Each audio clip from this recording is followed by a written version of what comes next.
It's Red Eye Radio. Gary McNamara and Eric Harley talk about everything from politics to social issues and news of the day. Whether you're up late or you're just starting your day, welcome to the show. From the Uniden America Studios, this is Red Eye Radio. Hello and welcome. He's Gary McNamara. I'm Eric Harley. Red Eye Radio, Election 2024 headquarters. Our live coverage continues. Our Election 2024 continues. Coverage It wasn't team. here 5 minutes ago. Yeah, I know. We just started right before we cracked the mic. I was like, yeah, what happened? Oh, yeah, Michigan. But yeah, we were talking as Alan cued the music. We were talking about some things that we're going to talk about here in a bit, and the majority of Americans now support a wall. Yeah, when I read that, this is right before the music's playing, and that's why I was laughing when we came in. Yeah, and it was like, well, if the majority of Americans in the new polling, for the first time, support a wall, I said, then Trump wins. And then you brought out what we talked about yesterday, that if Trump is convicted, see? Uh-huh. There you go. Good. And for those who don't know, yesterday I kept saying indicted instead of convicted. Eric must have corrected me 3 or 4 times. Well, the lawyers from The View called and said, hey, guys, it's convicted. we never have to correct you guys, but we felt we would jump in on this one. And so Eric says, well, on top of that, with the polling out yesterday that shows that if he's convicted, on which would be January basically 16th. the January 6th, it'd be for insurrection. Mm-hmm. Yeah. That if he's convicted of insurrection, he wins by a greater margin than if he isn't convicted. Yeah, right. For he an gains insurrection points in the polls. And we just started laughing and said, oh, well, then it'll be a land. If all this stuff is if these polls are correct, it's a landslide. This could be a landslide. I mean, this could be a landslide. Here's the thing. What was the one story? I don't think we got into it, but the one story yesterday about some liberals saying, which state was it? They say they're not going to be quick to certify the race, the election if Trump wins. No, this is Democrats talking. I believe it was a story in the Atlantic. Okay, saying that Democrats now are thinking. And it just isn't one state. It's just there are Democrats out there in Congress that are now saying if Trump wins, yeah, and I'm just throwing this in. If Trump wins, it will be legitimate. But I want to put that word in there. Right. If he wins in a legitimate way, so there's no question. Right. The election is stolen by Trump. Right. Still, they will vote not to certify him. Right. And you're right. We never really got into and we'll do that a little bit later on, because that's really just amazing because that's pre-rigged. Well, that's it. They're already saying it. Well, but it's it's a lot like what happened in 2016. People forget about it because of the whole January 6th thing, but go back to the spring of 2017. It was a couple of months after, even a couple of months into his presidency. Nancy Pelosi and all of them were still saying he's not a legitimate president and the whole thing, and then they sound and then made so much up about January 6th, which didn't apply. It was not an insurrection. But they always make it sound like they've never seen anyone do that before. And it's like, you guys just did it a few years ago. And, now they're doing it in February. The conversation is already being had for an election that doesn't even happen until November. So for Democrats, yeah, you have seen that before. You're doing it. And as usual, you're accusing the other side of doing what you're actually guilty of.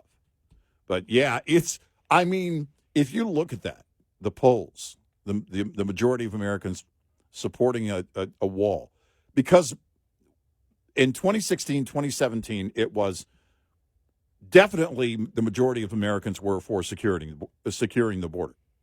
You brought the wall into it, and then they would go, we don't know about a wall. We don't know.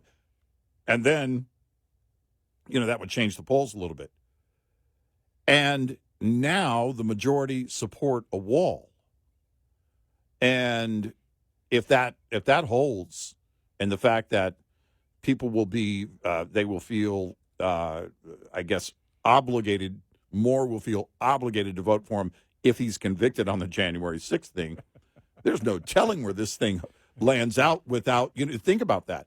The border issue is a lot like, we're seeing similarities to 2016. We're seeing a high-profile death at the hands of an illegal immigrant. We're seeing, and that story continues, and my gosh, the morbid, some of the morbid details coming out of that. I know. I mean, it was just unbelievable. And then, you look at the surge that's been going on for a long time, and it's so much worse now than it was in 2016, and it's a direct result of Biden himself. Not that 2016 was not a direct result of Obama, but it's so clear when you have the people that are coming here saying, oh, no, Biden told us to come here. I mean, it just turns into something politically that you can't turn away from. They can't hide from this. And it is so fascinating, the similarities, but it is like a ramped up 2016. But if these polls are any indication, who knows how this thing could turn out. It could well be a landslide. We don't like doing the whole red wave, and all of that, because I don't have confidence in the rest of the party, the Republican Party this time around. But certainly there could be, this could be a healthy win for him. And, just all depends on where people go for some of the other candidates aside from Biden. When you look at, for example, Michigan, I think the one thing, now I will say this, when I woke up and I'm seeing these headlines, Trump wins Michigan, Biden wins Michigan, as if that's news. Right. Yeah. That was always going to be the case. Yeah. I'm going to wake up tomorrow. It's going to be like, gravity exists.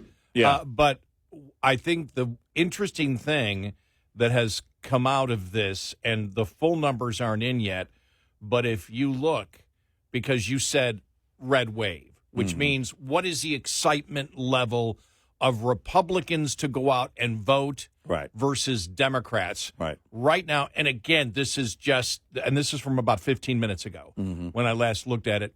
The Republicans in a primary in Michigan roughly have pulled in, and again, it's not final yet, but roughly 300,000 more people came out and voted for in the Republican primary than voted in the Democrat primary. Yeah.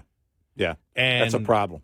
And so you look at that and you say a huge, and when they were talking about it, and I'm going to have to go back and look at and see how many came out in the in 2020 for Michigan to vote for Biden at that point, but it's really low. In fact, I believe Trump himself. Let me just very quickly here look at this.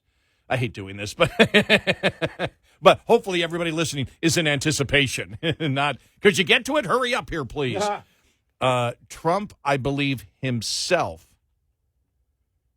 has more votes or close to it than all of everyone that voted in the Michigan primary, the Michigan Democratic primary. Yeah. He's got 665,000 votes. You have Biden with 496,000, uncommitted 77,000, Williamson 18,000. So you have Trump right now, looking at this right now, and now that's only 68. That was with 68% of Democrats in there, not and Republicans are at 81%. But at that moment, you've got Trump that has more than than everybody in the and everybody is just Williamson and uncommitted. But still, to me that's fascinating. Let me just see. Yeah, here. that's one of the things. I wanted to look you had at 496,000 for 496,000 for Biden, uncommitted 77,000, Williamson 18,000, Phillips 16,000, write-ins 543. By the way, Asa Hutchinson on the Republican side he came in last place, 1,692 votes.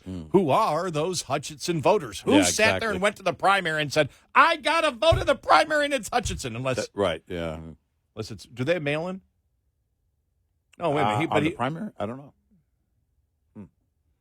Well, that's true. When he pulled out, like 8 months ago? So, I mean, the mail would have gotten there by this time. I don't know about that either. I'm not. I'm being sarcastic. It probably did. I have to throw the word probably in. And then the Nikki Haley just being in denial. Well, this isn't over. This isn't over. The media always does this. We've seen this before. Really? Have we seen this before? Have we seen the delegate count right now where it is for Trump? And you, as the other person in that party, the only other really remaining candidate in the party, and you really have in the polls in the rest of the states, especially when it comes to next Tuesday, you're not going to perform. You weren't going to perform. You didn't perform in your own home state. I'm sorry. We've seen this before. We've never seen a candidate all of a sudden come from behind. I don't know what you're hoping for except for to make a statement. Well, I had originally thought that she was doing it because she was interested in the no labels nomination. A few people, however they do it. With the board or whoever crowning selects it, the Politburo of the no labels party decides who's in. Hear ye. But that's not the case. No. She made it clear, no, I'm not going to run for no labels. Right. And that was after they said we're really interested in there were some quarters where they thought that they were communicating. She goes, no, I've not communicated with them at all. Right. So that's done. So why is she in it? Because if you're trying to help yourself and she had a brand before now. Yeah. She had a brand where if she would have gone out early, if she would have said, okay, she still, I think, would have been viable in the future. Right. DeSantis is still very viable in the future. Right. Yeah, she's not nearly as viable. I don't think she's viable as a Republican as it stands right now in the future. But yeah, I would think, all right, hold on to your war chest. Wait until, whenever, and then you come back and say, all right, clearly the guy is going to be Donald Trump this time around. And we'll come back in the future. We're not done yet, blah, blah, blah. When she pointed to that poll that 70% of Americans want someone, a choice other than Trump or Biden, well, I don't know. You could look at how many different elections where they, when the populist polls come out and say, well, I would rather have, someone else. I wish it was someone else. That doesn't mean it's going to be you. Because she pointed to that poll, saying the majority of Americans, she's pointing at that poll. That 70% isn't coming your way. They're not showing up for you state by state or in the polls. I can say in a ton of different elections out there that I wish that there was a different Republican candidate for president. Right.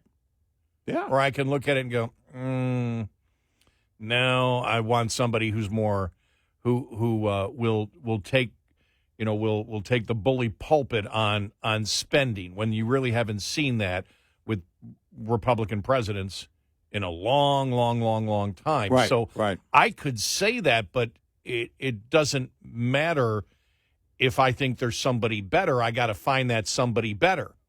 And so when she says, well, 70% don't want it, 70% of Republicans or 70% of the public want two different candidates. Mm-hmm. Well, you're not the one they want. Right. Exactly. It's that simple. You're not the one they want. Yep. And the same thing with Biden, as you can see from the polling. It was funny because I was going back and forth with my buddy Jerry yesterday, and he just said, Michelle Obama, because that has come out the last couple of days. I said, well, as you notice, anybody who brings up Michelle Obama is not somebody who actually is a friend of hers. Right. It's brought up as, well, she could win. And the fact is Democrats believe, the thought process is Democrats believe she can win because she doesn't stand for anything. Right. As of right now, she hasn't taken a stand on any issue. So we love that. I mean, she's sort of the no – they don't need the no labels because you've got Michelle Obama who hasn't taken a position on anything. Now, we know what her positions would be because she is so incredibly liberal. I almost said – I'm thinking, okay, socialist liberal. She's so much socialist of a liberal. We know where she would actually stand on the issues, but she actually hasn't sat and said, here's what I believe. But as I told him, I said, look, anybody who knows her and any source inside there, inside has said, now they may all be lying or whatever, but everyone has said she hates politics. And we've known that from the beginning. She didn't like it when he ran for state office. She didn't like it when he ran for senator. Right. And federal level, and she didn't like it when he ran for president. She didn't like living in the White House. Right. Everybody knows that. She's not a political person. Right. And so they're throwing out, it's interesting because you've seen with the polling on Newsom, and it was, and I sent my buddy Jerry, he said, he goes, well, then Newsom next. I just said, I go, look at the polling. Mm-hmm. And he went, whoa. Like, wow, nobody really knows this, do they? Right. That he's polling worse. Newsom polls a lot worse. Yeah. And this was in Arizona, North Carolina, and Nevada. Right. Those three states, he polls the worst. Right. So we got a great show ahead. 866-90 Red Eye. This report is brought to you by Shell Rotella. With advanced synthetic technology, is designed to help keep your rig running with more mileage and less maintenance. Tires command a lot of attention. As a top expense for drivers and a leading cause of CSA violations, any tire maintenance practice that can help extend tire life is worth consideration. Consider tire balancing, which can set you up for savings and a smoother ride before your tires touch the highway. Tire balancing corrects an uneven distribution of weight in tires and wheel assemblies, but the trick is to be proactive and not reactive. Conduct routine pre- and post-trip tire inspections and pay special attention to inflation. Tires with too little air will wear prematurely and create more resistance, which can result in increased fuel consumption, a harsher ride, and ultimately lead to a blowout. Lines open for your calls. 866-90 Red Eye on Red Eye Radio.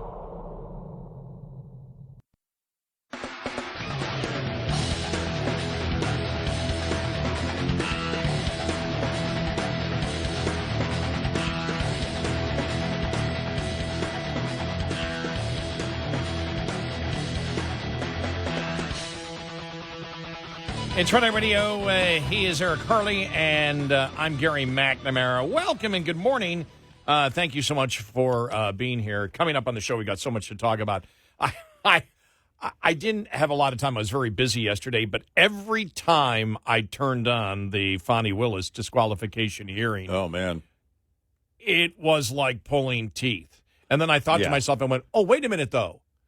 You have a lawyer questioning a lawyer. Yeah. Oh, no, that's the first day when she was putting on the big show, that first day, it was like she was offended by other lawyers questioning her. Yeah. How dare you? It's funny because someone came in the room while I was watching it. I pulled it up live on YouTube on one of the TVs, and someone came in the room. I said, hush. I'm watching my stories. And my grandma used to do with the soap operas because, man, there was a ton of drama in that one. It was wild. Terrence Bradley would take 45 seconds. Yeah. Just sit there. Are you going to answer the question? Well. Yeah. Yeah. It was wow.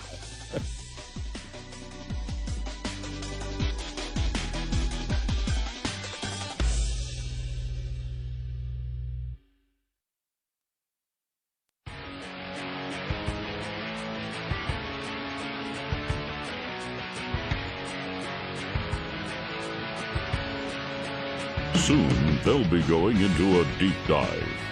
Make time. Red Eye Radio.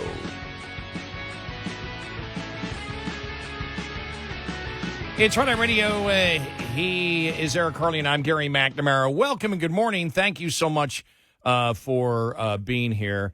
Yes, so I'm just going through. There's so many different audio cuts that I want to play today. But just looking at Michigan, we were talking about Michigan, for example, and the difference in the number of Republicans that came out versus the number of Democrats, and I had it here, the audio that I wish to play.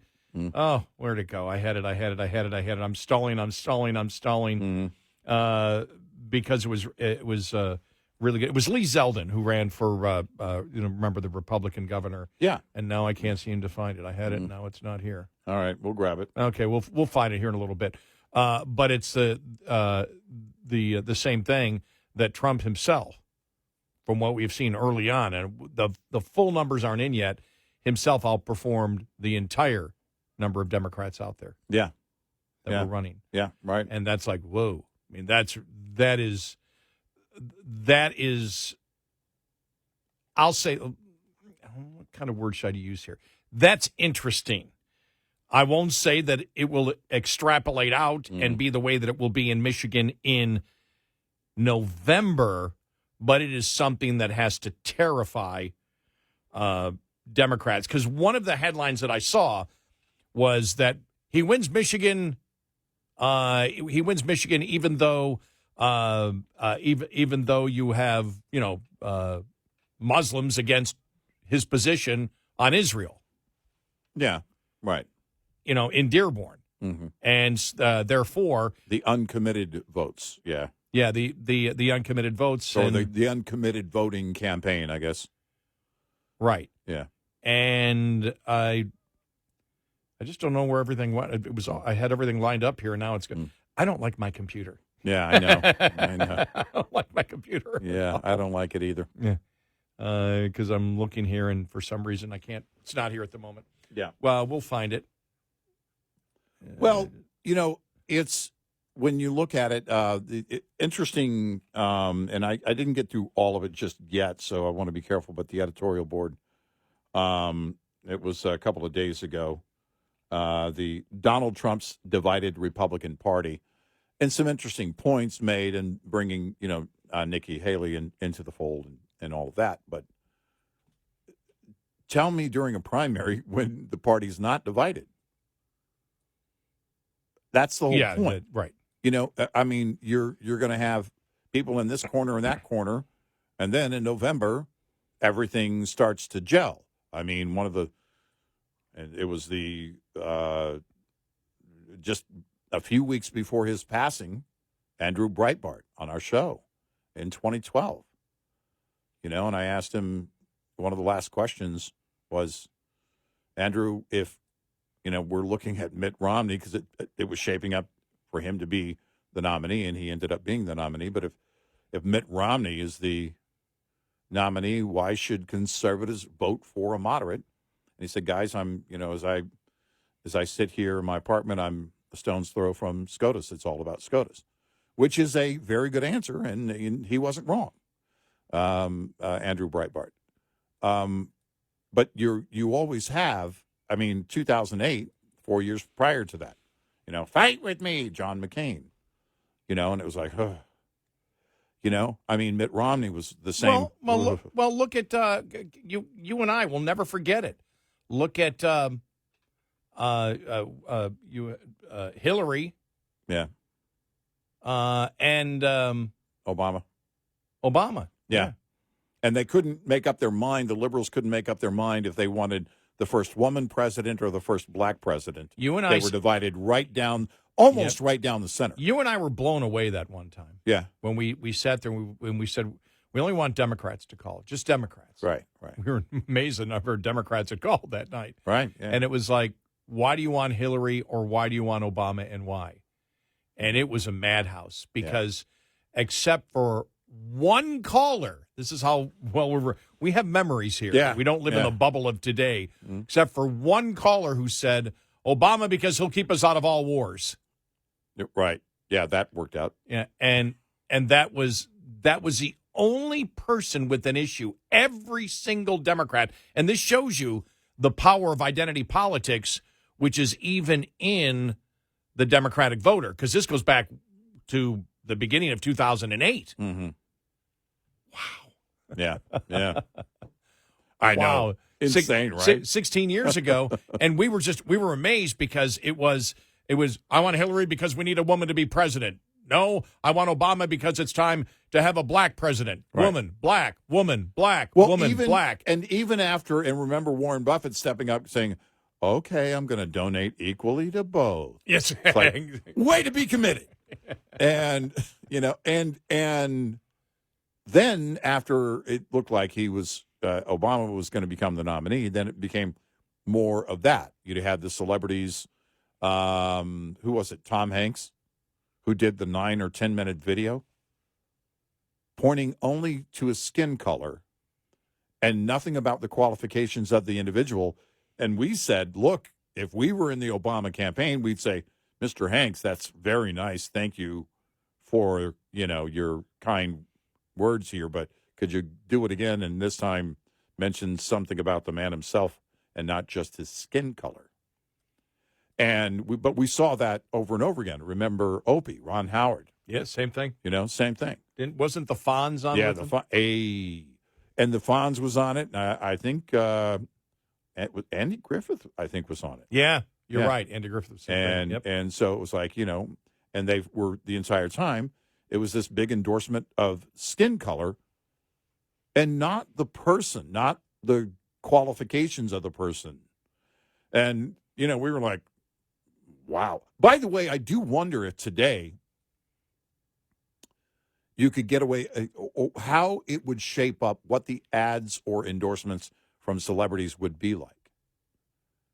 If it were Obama today and Obama were shaping up in 2024 to be the first black president, given where the left is, I don't know if it would be acceptable to have, Tom Hanks and Henry Winkler and Ron Howard, and all of these white celebrities that are on board. You had, you know what I mean? It's like, well, wait a minute. Who are you guys to say? Because you can't predict where the left is going to, what they're going to be offended by. I have the term for it.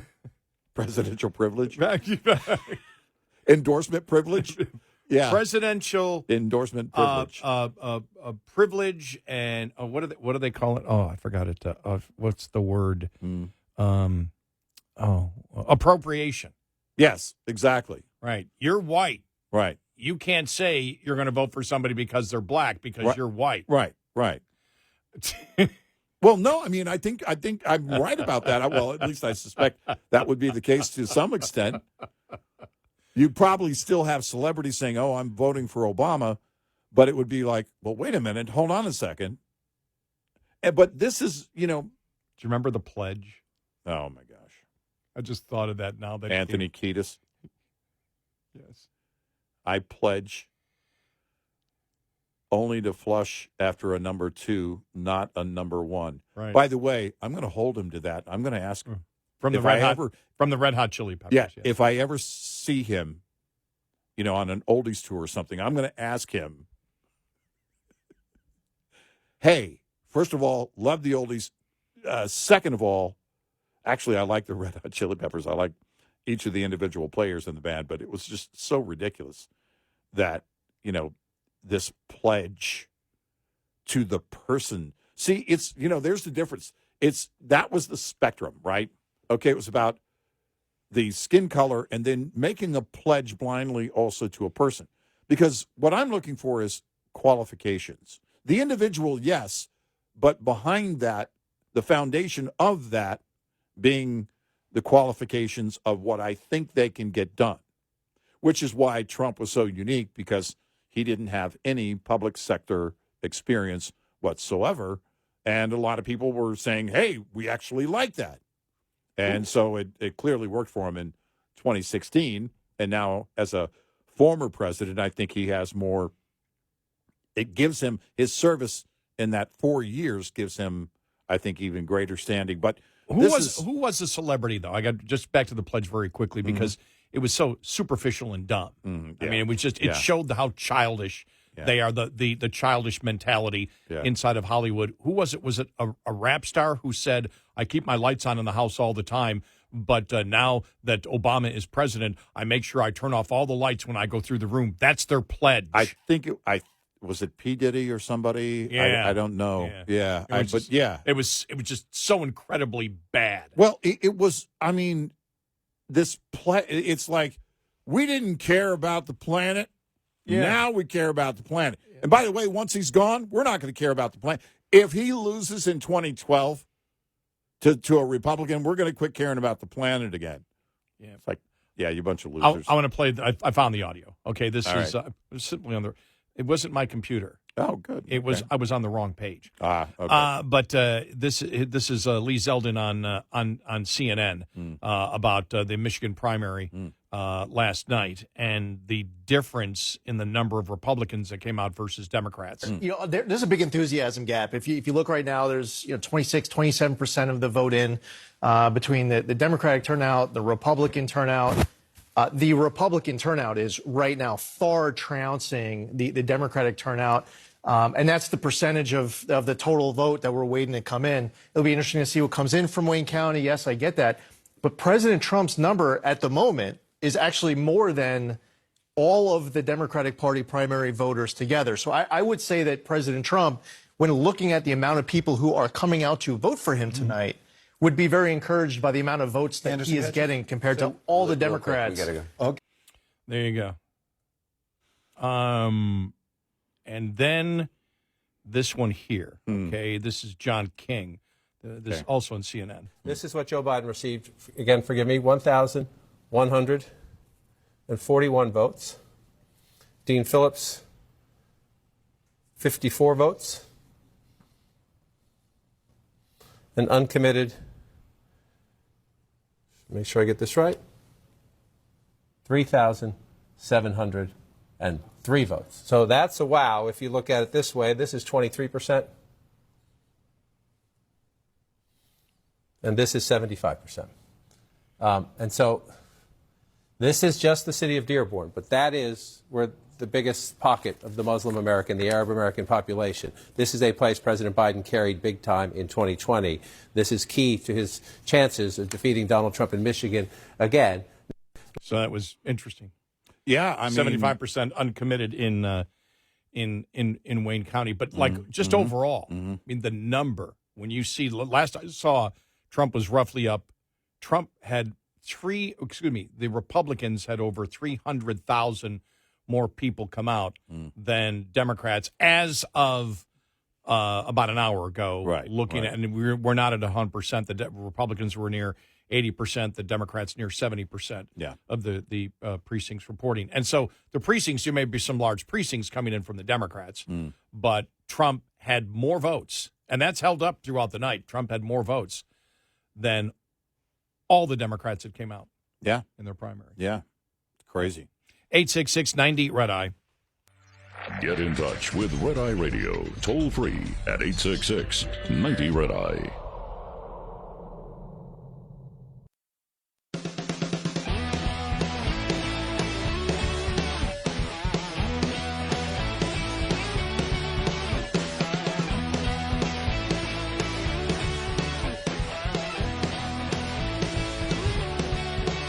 It's Red Eye Radio. He's Eric Curley, and I'm Gary McNamara. Coming up following the top of the hour, we'll have the ad that a PAC for Trump put out yesterday on the Laken Riley murder. Yeah. And extremely effective. First thought I had was, okay, it's online. You're going to put it any place or you're going to wait? Because that, you run it while it's hot, but the ad is extremely effective.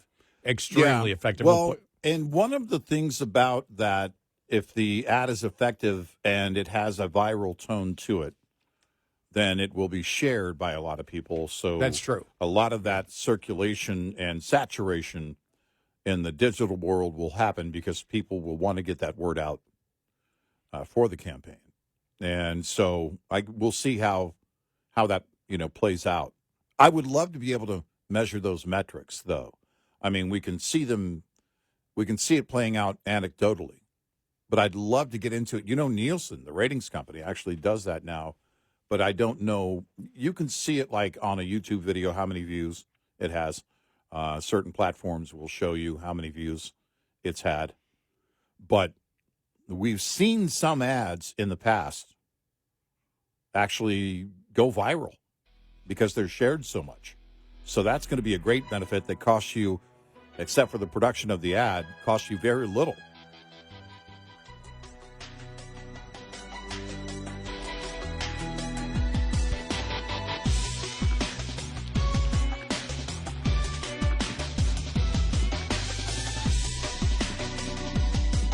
Top of the Hour News is brought to you by House Products.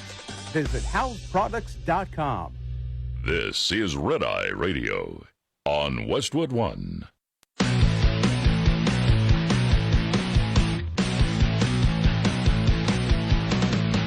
Now, it's Red Eye Radio.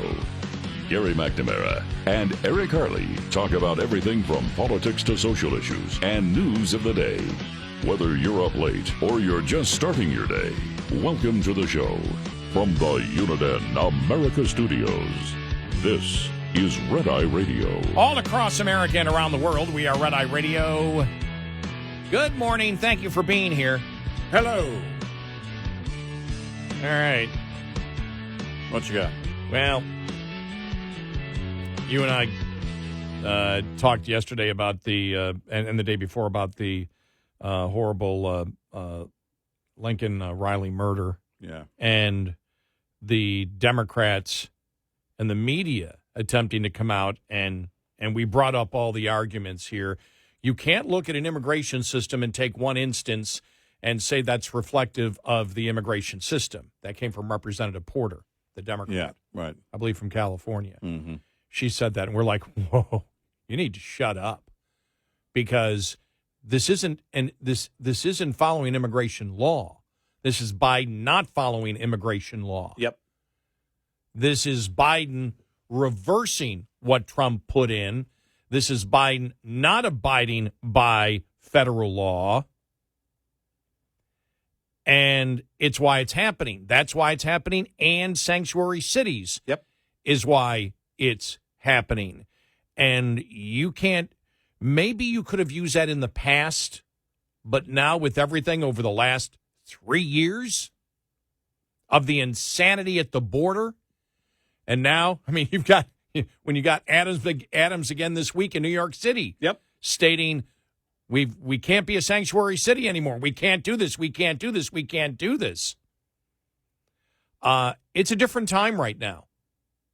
It's a different time than it's ever been when it comes to the border. Yep. It's never been like this. When you and I started out the show saying, whoa, look at this. The Monmouth poll showing that the majority of Americans now want a wall. Yeah. Whoa. Right. Well, we're like, whoa. That's wow. new. That is new. That's new, yes. And so we're looking at, what are the excuses that Democrats are going to make? Well, yesterday it seemed to stop. Mm. You really didn't see anything. Right. You know that they don't know what to do.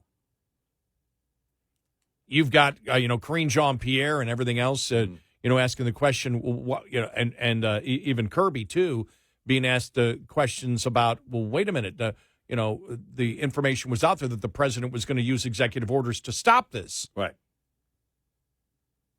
Now, what's going on now? And they're backing off from it because of the blowback they've got from it from Democrats. Yep. Which is the entire point. That would be very simple. They threw that out as a trial balloon. Let's see if Biden getting away with this. Biden is thinking of putting out some executive orders. You had Mike Johnson, the Secretary of State, good God. The Speaker yesterday when going to the White House said, I told him, you can do this, and you can do it. Right. It was very blunt with the president, you can do this. And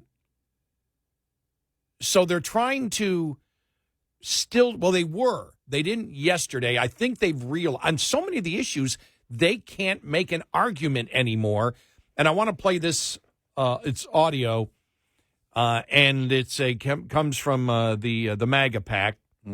So this isn't Trump. Didn't authorize this. It's a PAC that runs it. Right. And it starts out with breaking news, and it's all about the murder of Laken Riley, and and sanctuary cities, and what the Democrats have said about the border over the last 3 years. You and I have always said it. You always said just point. Yep. And then we both said, and then put it in their own words. Exactly. Yep. You don't need to do anything. You don't need. The ads are built for you. You just have to piece it together, but it's all the elements are right there. And this is an example of an ad that does that. Yeah. Here we go. Let's play it. All right. Following some breaking news out of Athens, Georgia. 2 colleges have canceled classes today as police look for a murderer. Laken Riley was described as a shining light. Dean's List nursing student. Police arrested 26-year-old Jose Antonio Ibarra. Ibarra crossed into Texas illegally back in September of 2022, then was released into the United States on parole. We're confident this border is secure. We have a secure border. We agree that the border is secure. And we have a process in place to manage migrants at the border. The border is closed. The border is secure. We have taken unprecedented action. Look, the border is not open. Fox News can now confirm that Jose Antonio Ibarra was busted last year in New York City. But ICE didn't even have time to put in a detainer on him because, hey, he was already back out on the streets. There it is. And then all across the entire screen, you're not safe in Joe Biden's America. Mm-hmm. And this is, if you've been a long time listening to the show, we've said this to Republicans for the longest time. You don't need to even have your face in these ads anymore. Nope. You don't need to be a part of it. Nope. All you need to do is point and go, boom, here's what's happening. Here's what they said. Yep. I mean, that's really all it is. Right. And it is, and everything works heavily in your favor because these are not, again, issues in the abstract anymore. All of these scenarios are playing out when it comes to the border. All of these things are playing out in front of people every single day. The murder is top of the news. It's getting tons of attention, as it should. The massive amounts of people in blue cities where the people in those blue cities are screaming, saying, what are we going to do about this? All that's playing out. This is not the abstract anymore on the border issue. It's not, hey, what if we did this? Or this idea of we're going to be a sanctuary city, or we're going to do this, or everyone is welcome. And Americans are done with that. And when you look at an ad that's put together, and I think this is a really great ad, and go straight to that point, tell me one piece of hyperbole here in that ad. There isn't. There's not even a stretch. There's not even an inch. Nothing when it comes to hyperbole in that ad. It is playing. I mean, you could say, well, the music is dramatic. Everything that's playing out right now is more dramatic. I'm thinking to myself, well, they got some dramatic music in it, but it really doesn't say the music isn't nearly as dramatic as the reality. And that's where we are. The reality is playing out. You're making a connection with people because they're seeing it everywhere around them. And when you bring that in, you compartmentalize it within that ad. That's what you're trying to do. And send that message, and people are shaking their heads going, they're not wrong. Well, the ad is effective, number one, because it explains, the consequences of the border policy. Mm-hmm. And that's number one. This is the consequences. This is a consequence of the border policy. Someone got killed. And right. So you have the Democrats and the media, mainstream media, stating, well, you can't take a look at just one instance and say and extrapolate that out to an entire immigration system. Well, of course you can. Yeah, you can. And then the other argument is, and by the way, I don't know whether these numbers are true or not, but we saw this and talked about it the other day. where it was, illegal immigrants and migrants don't commit crimes at the same rate as American citizens. It's like, that's a horrible argument. Right. That's a horrible argument because as I gave the example, I live in an apartment with two other people. By the way, I don't. Another cat. But I live in an apartment with two other people, and they're ripping me off. The cat's ripping you off, that's for sure. The cat's I'm sure of it. There's no telling what the cat's doing right now. Well, so far the vet bills haven't got me. But it's like, but they're stealing from me. Mm-hmm. And so I want to, and so somebody came in because they keep the door open all the time. Mm-hmm. Somebody came in and ripped me off too. And I'm being told that, no, it's ridiculous. You don't need to close your door because your friends, your roommates are stealing more than the person who came through the open door. So keep the door open. Right. Yeah, but if the door was closed and locked, that person wouldn't have come in. There would have been fewer crimes. I mean, they're dumb, stupid arguments that they're making. Yeah, they are. And so it makes the case that, this is the consequence of this policy. And then it very clearly and concisely shows you that the administration and everybody working for it has completely lied to the American public. And you get that all in a minute. Yep. And you are drawn to it. We know that, when there's a murder, something like this, mm-hmm. The way that they had the beginning, you're watching it. Oh, yeah. You're watching oh, wow, look at this. Yeah, that just happened. Mm-hmm. And that's why you have to run that ad now. Right. That ad. You may run other ads down the road, right. But you put out that ad now because the immediacy of people talking about the horrible murder of Laken Riley. And so very, very effective commercial. Trump doesn't have to be in it. No Republican has to be in it. All you do is point and say, this is the insanity of what they're doing. All right. It's straight on the issues, and it is an issue that the American people are absolutely screaming about right now. I mean, there's no way around it. We've said, you take the personalities out of it and then talk the issues. I mean, you have to bring the personalities in at some point. Talk the issues and see where you, because that's your foundation. Do you win without bringing in the personalities on the foundation? Do you win with the American people? Republicans win all day. That is landslide territory. We started with, the beginning of the show going, because you and I were talking as the music kicked in to begin the show, talking about, the new poll that shows most Americans are for a wall, that's new. Most Americans wanted a secure border. When you brought the word wall into it, the polls, for some reason, started to go all over the place. Probably because it's not for some reason. It's because it was associated with Trump. Now, that's done. Think about that. And then I said to you, well, and if you add to it what we were talking about yesterday and the fact that Trump actually gains a couple of points in the polls if he's convicted on the January 6th thing, think about those two things alone. The wall and January 6th conviction, if that poll is accurate, helping him right now, not working against him. Yeah. That's insane to think about when you go back and review any of those things over the years. That's insane.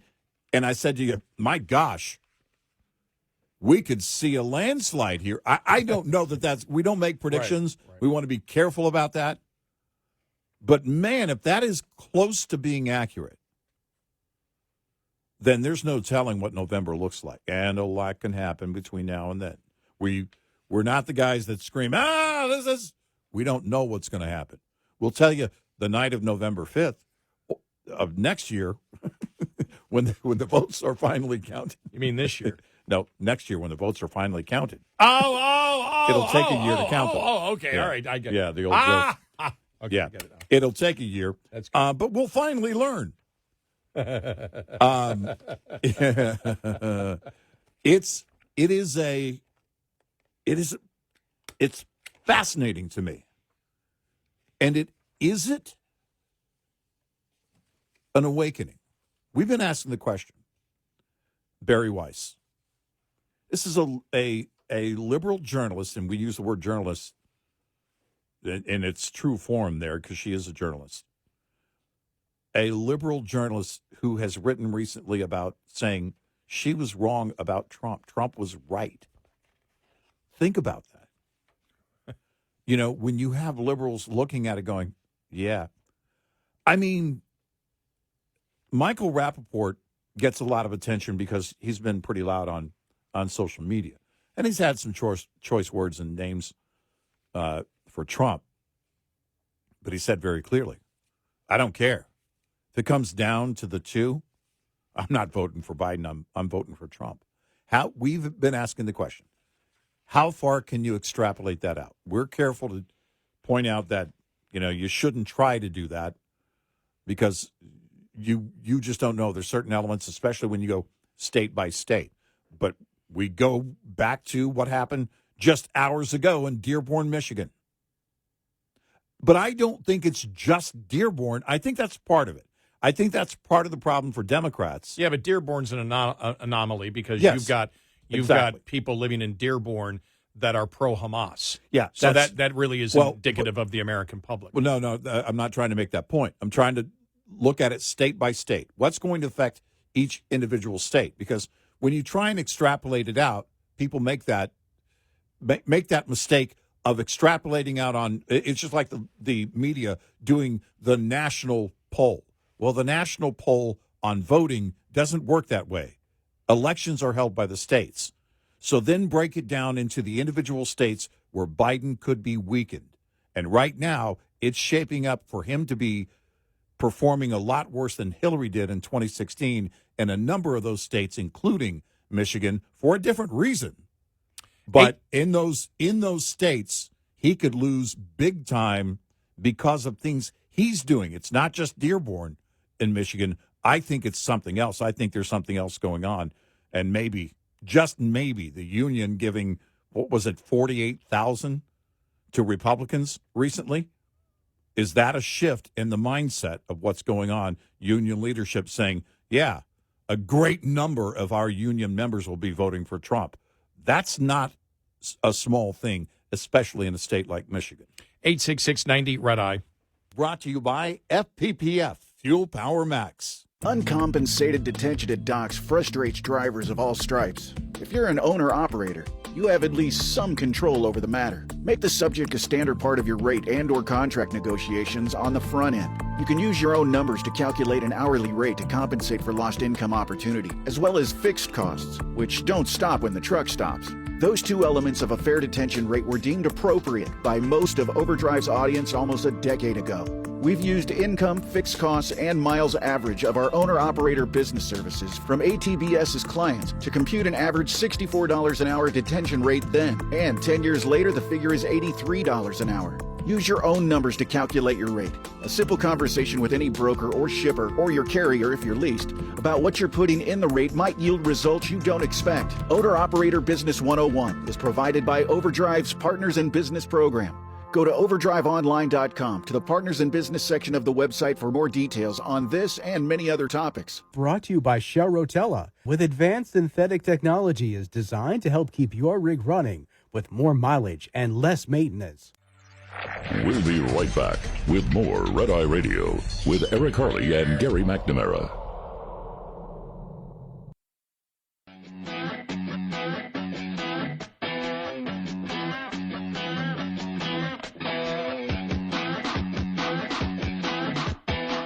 It's Red Eye Radio. He's Eric Harley, and I'm Gary McNamara.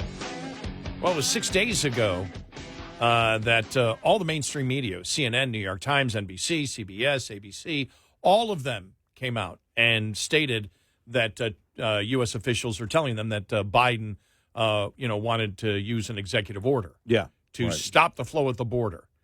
And we all went, whoa, wow, does he realize what he's doing? that shows how desperate they are. We'll get to some of the audio of Karine Jean-Pierre and John Kirby yesterday attempting to answer that, answer the question about executive orders.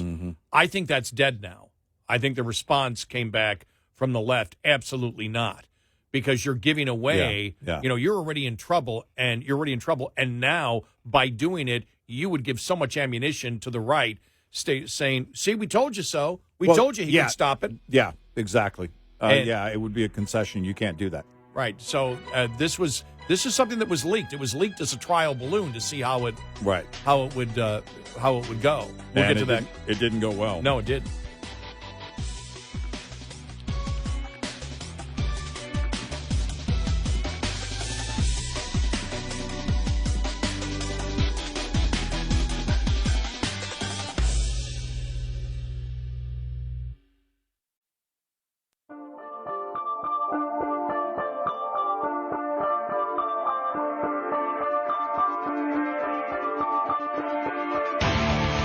You're listening to Red Eye Radio from the Uniden America Studios.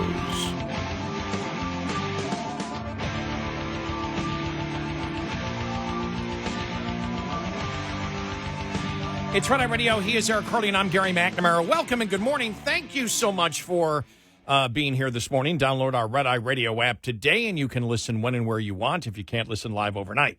All right, some audio yesterday from the White House press briefing. Of course, a ton of stuff on the border. Is there anything new that you can share about the president's visit to the border on Thursday? Does he have any plans to announce any executive actions? So I don't have anything I'm not going to get ahead of the president. Don't have anything to announce at this time.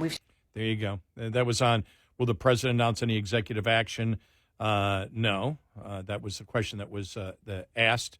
She has nothing on that. Here's Kirby. Speaker Johnson came out and as he said before, that southern border has to be addressed before Ukraine aid and funding.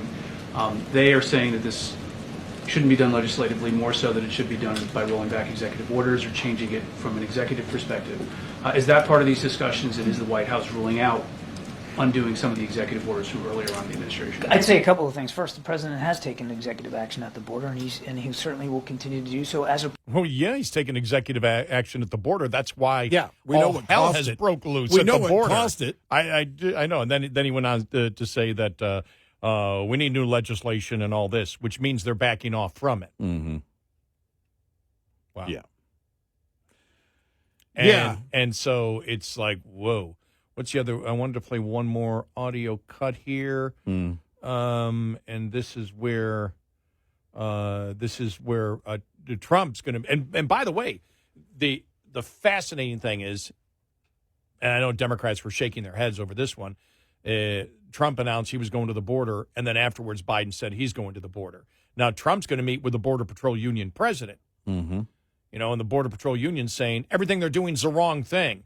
Right. Biden's not going to meet with the Border Patrol Union head. Here's that. Brandon Judd, the president of the National Border Patrol Council, the main union for the Border Patrol agents, will actually be joining Donald Trump on Thursday for his border visit. And he said he actually did not receive an invite from the White House. And we were wondering what your response to that is and if there was any reason why. So, look, I will have more to share on what Thursday is going to look like. We'll have more to share on who is going to be joining the president. I don't have anything beyond what I just laid out, but it is a fact that the Border Patrol Union did indeed. So it's just going blah blah blah blah blah blah blah blah. Yeah, as we all know, as I've mentioned before, as a blah blah blah blah blah, and then just pointing to the obvious of what's happening, and then not answering the question. Thanks again for nothing. Wow. Oh, it's off the topic of the border, for example, but I just wanted to put this one out. You and I talked about what a horrible moment it was when Biden was eating the ice cream cone and was asked about, the negotiations and said, I think something's going to be happening this weekend. Then you and I came in last night. We saw the Times of Israel. Was it the Times of Israel? Yeah, right. That had come out and said, no, there is no deal. Hamas won't deal with this at all. Right. And we went, whoa.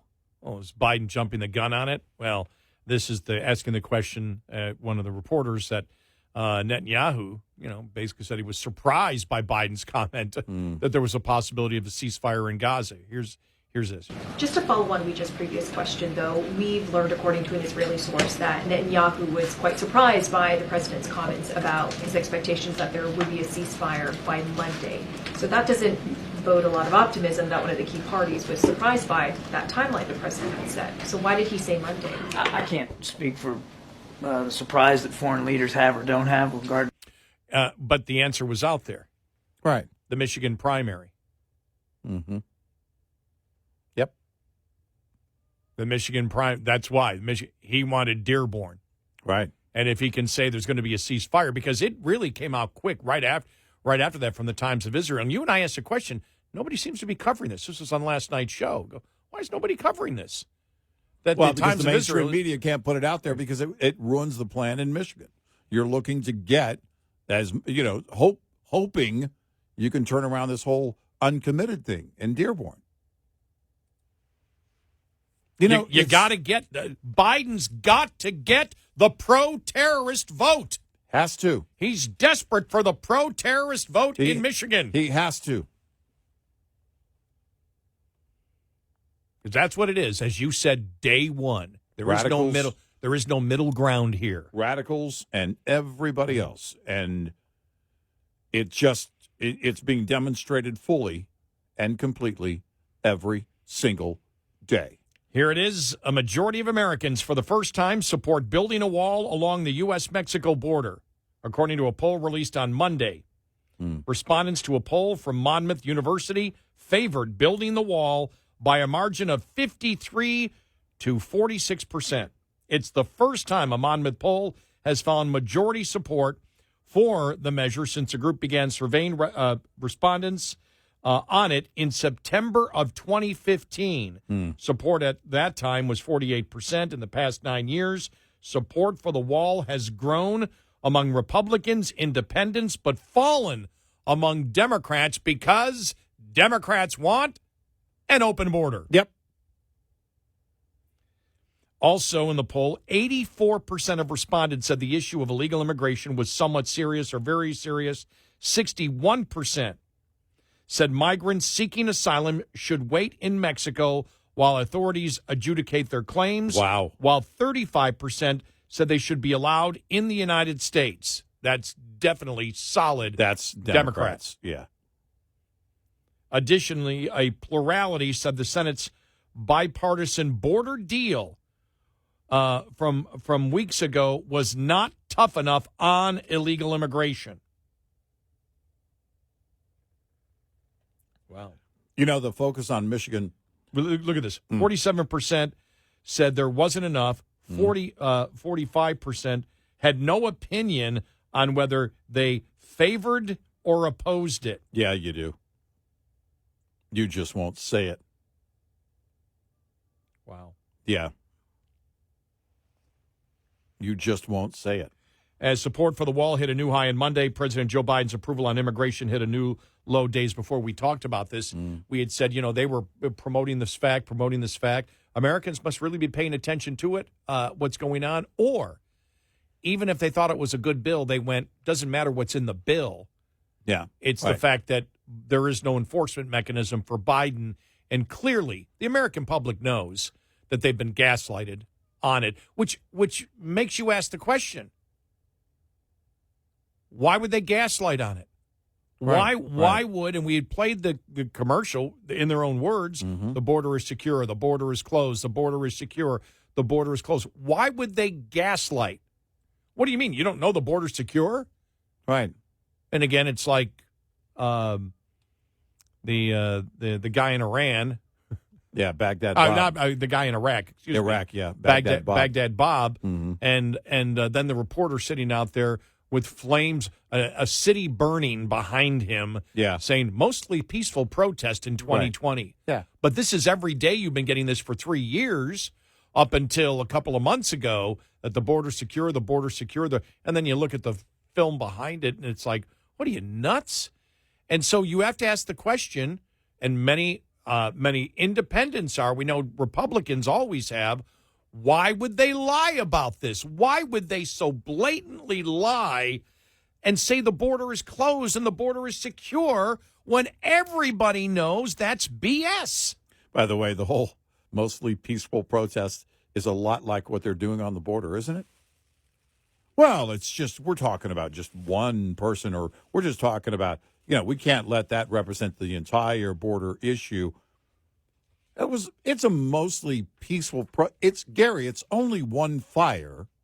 Now, the fire spreads over 7 square blocks, but it's only one fire. Look at this. This is how insane it is in the Democratic Party. And this is not over-the-top hyperbole at all, even though my voice might give the indication that it is to somebody who disagrees with my point of view. Our 3 billion listeners know that we don't do hyperbole. New York's, just listen to this explanation. Listen to what Adams had to say the other day. New York City Mayor Eric Adams is calling for changes to the city's sanctuary policy that helped an illegal alien walk free without being turned over to Immigration and Customs Enforcement agents, who is now accused of kidnapping and murdering 22-year-old Laken Riley in Athens, Georgia. Here's the quote, all right? Think about this if you were a Democrat, and this is what you had to say, because this is how insane your party has gone. For those who are committing crimes, we need to modify the sanctuary city law that if you commit a felony or a violent act, we should be able to turn you over to ICE and have you deported.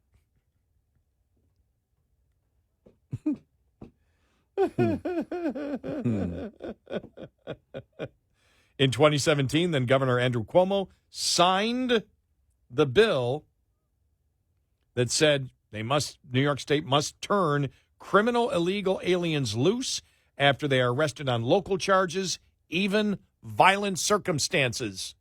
I mean, if you're a Democrat out there, you have to be, if you're listeners, you got to be yeah, okay, you got a point there. This is pure idiocy. Okay, so, tonight, lots of focus, of course, on Michigan, and for different reasons.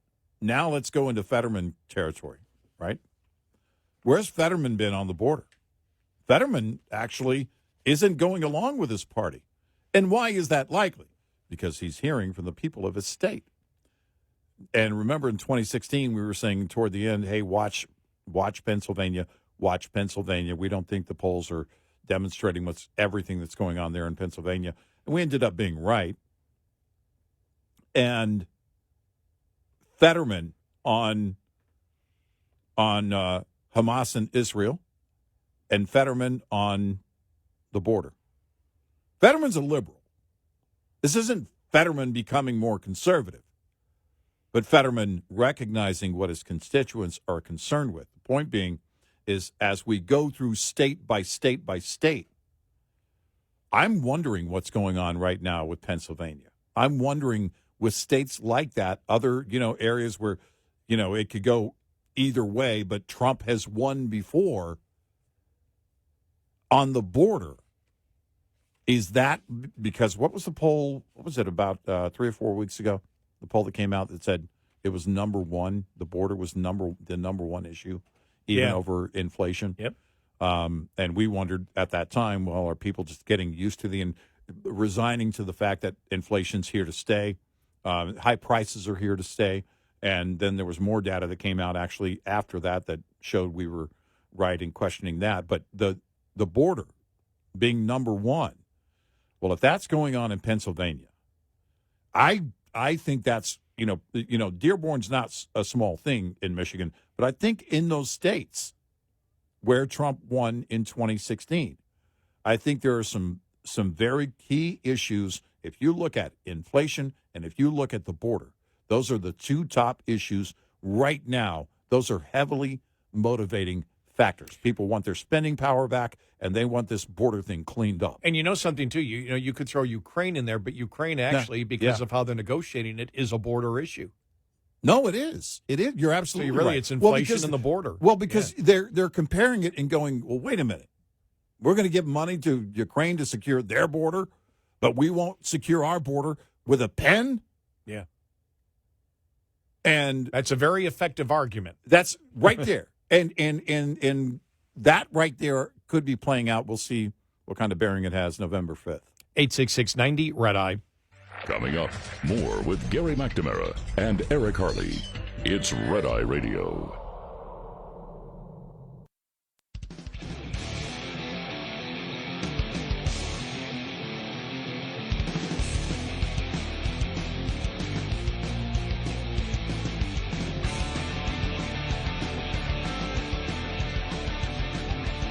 It's Red Eye Radio. He's Eric Harley, and I'm Gary McNamara.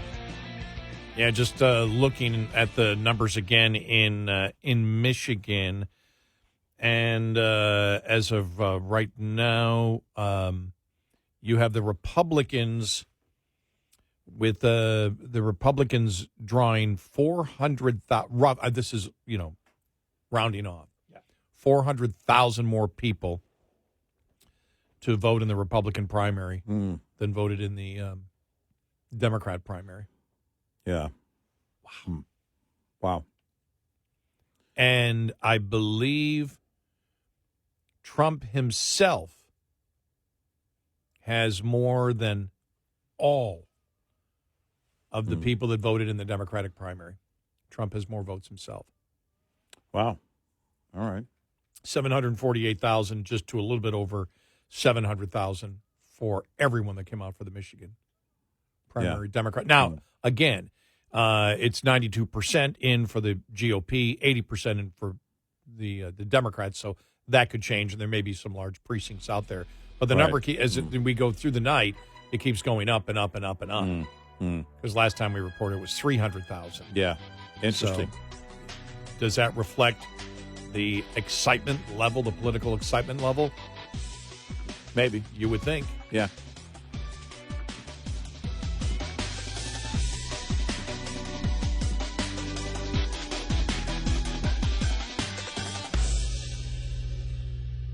This is Red Eye Radio on Westwood One.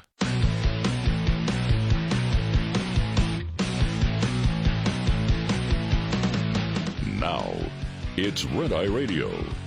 Gary McNamara and Eric Harley talk about everything from politics to social issues and news of the day. Whether you're up late or you're just starting your day, welcome to the show. From the Uniden America Studios, this is Red Eye Radio. All across America and around the world, we are Red Eye Radio. I'm Gary McNamara. He's Eric Harley. Good morning. All right. Let's see what Wacko Sulu has to say. All right. It's time for our Star Trek update. Okay. Star Trek actor George Takei has claimed that Republican politicians will use the murder of Laken Riley as justification in creating internment camps for illegals like those for Japanese Americans during World War II. Never again, an indignant Takei wrote in a recent X post.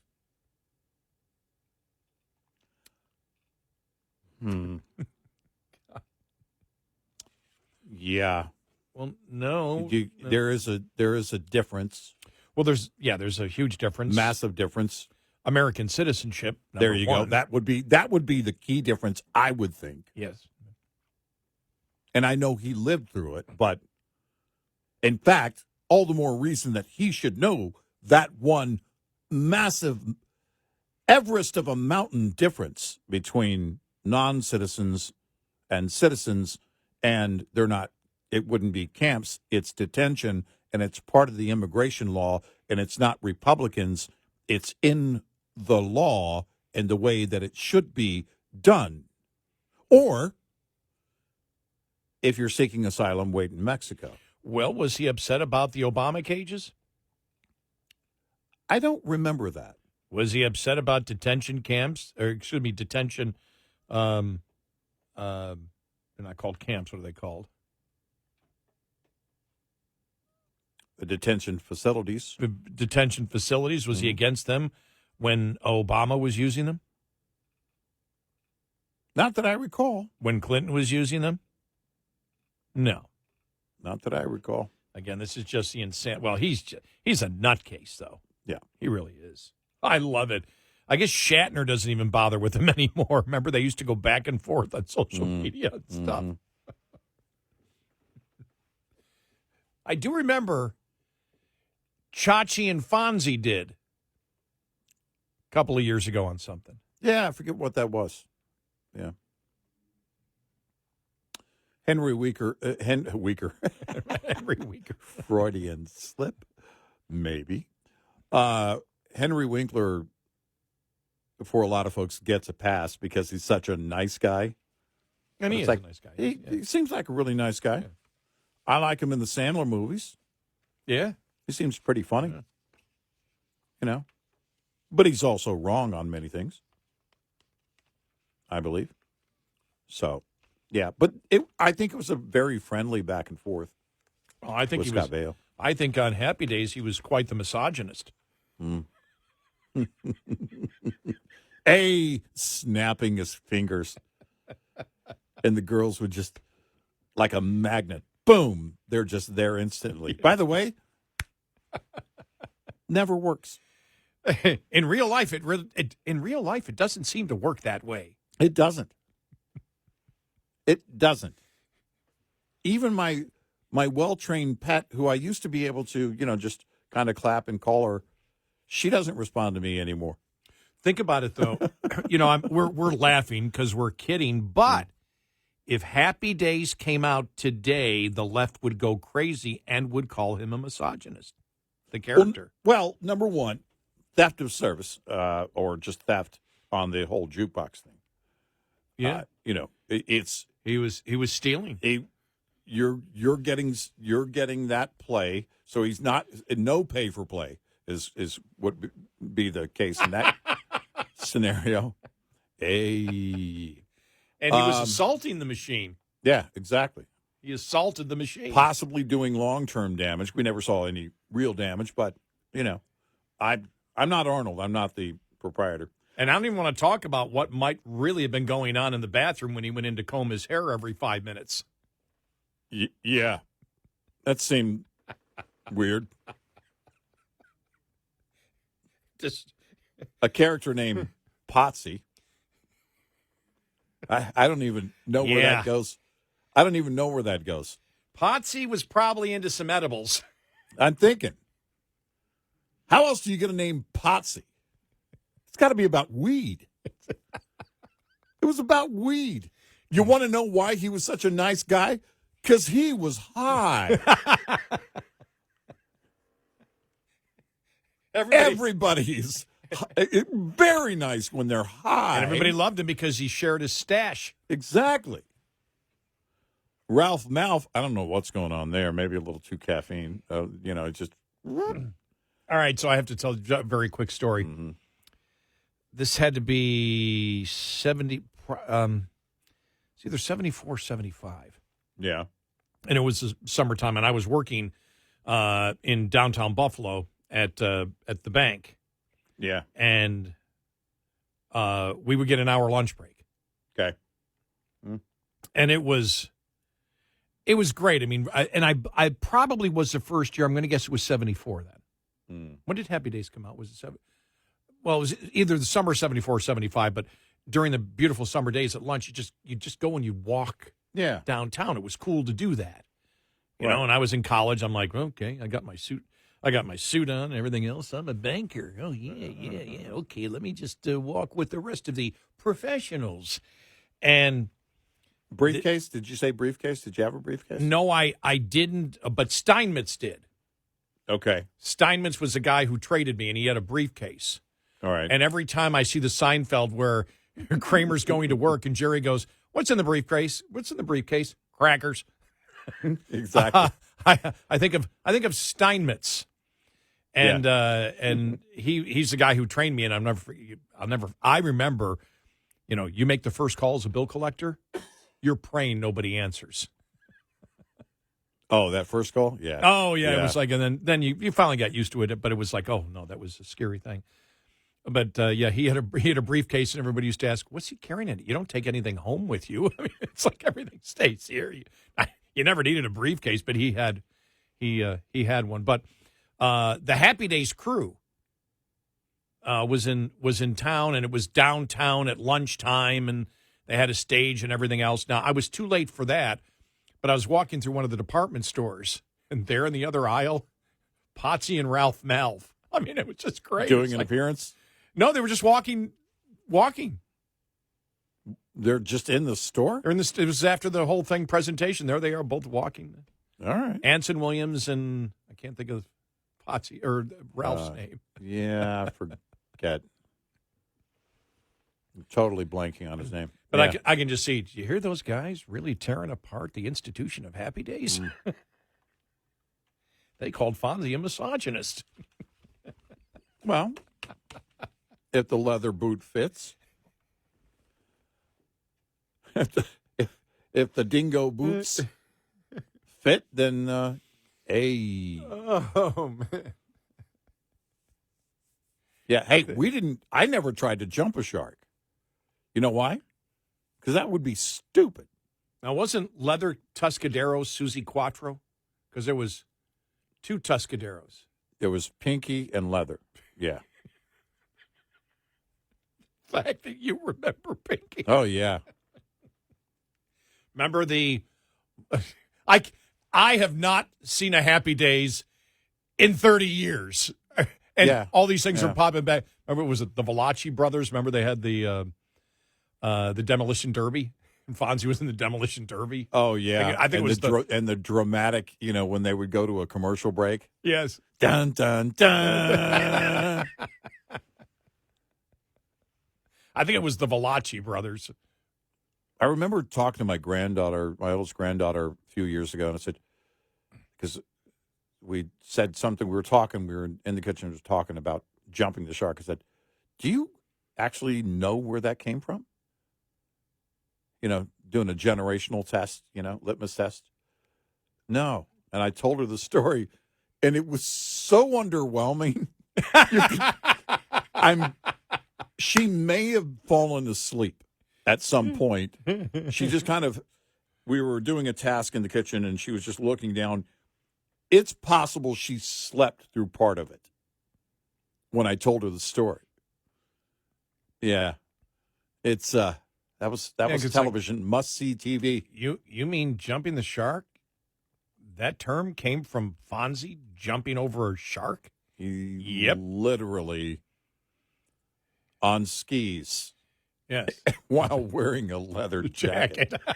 Yeah. He jumped the shark before jumping the shark by putting on a leather jacket with water skis. Seriously. I mean, this is the thing, because that was back, network TV. Now, they weren't getting, the massive amounts of money that, like, Charlie Sheen was getting toward the end of 2.5 Men.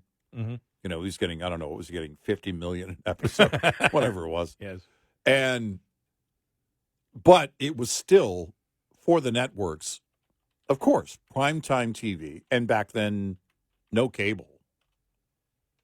So you had primetime TV, and you just had to hold on to the show, whatever the show was. Then, Mork and Mindy with Robin Williams, that spinoff from Happy Days.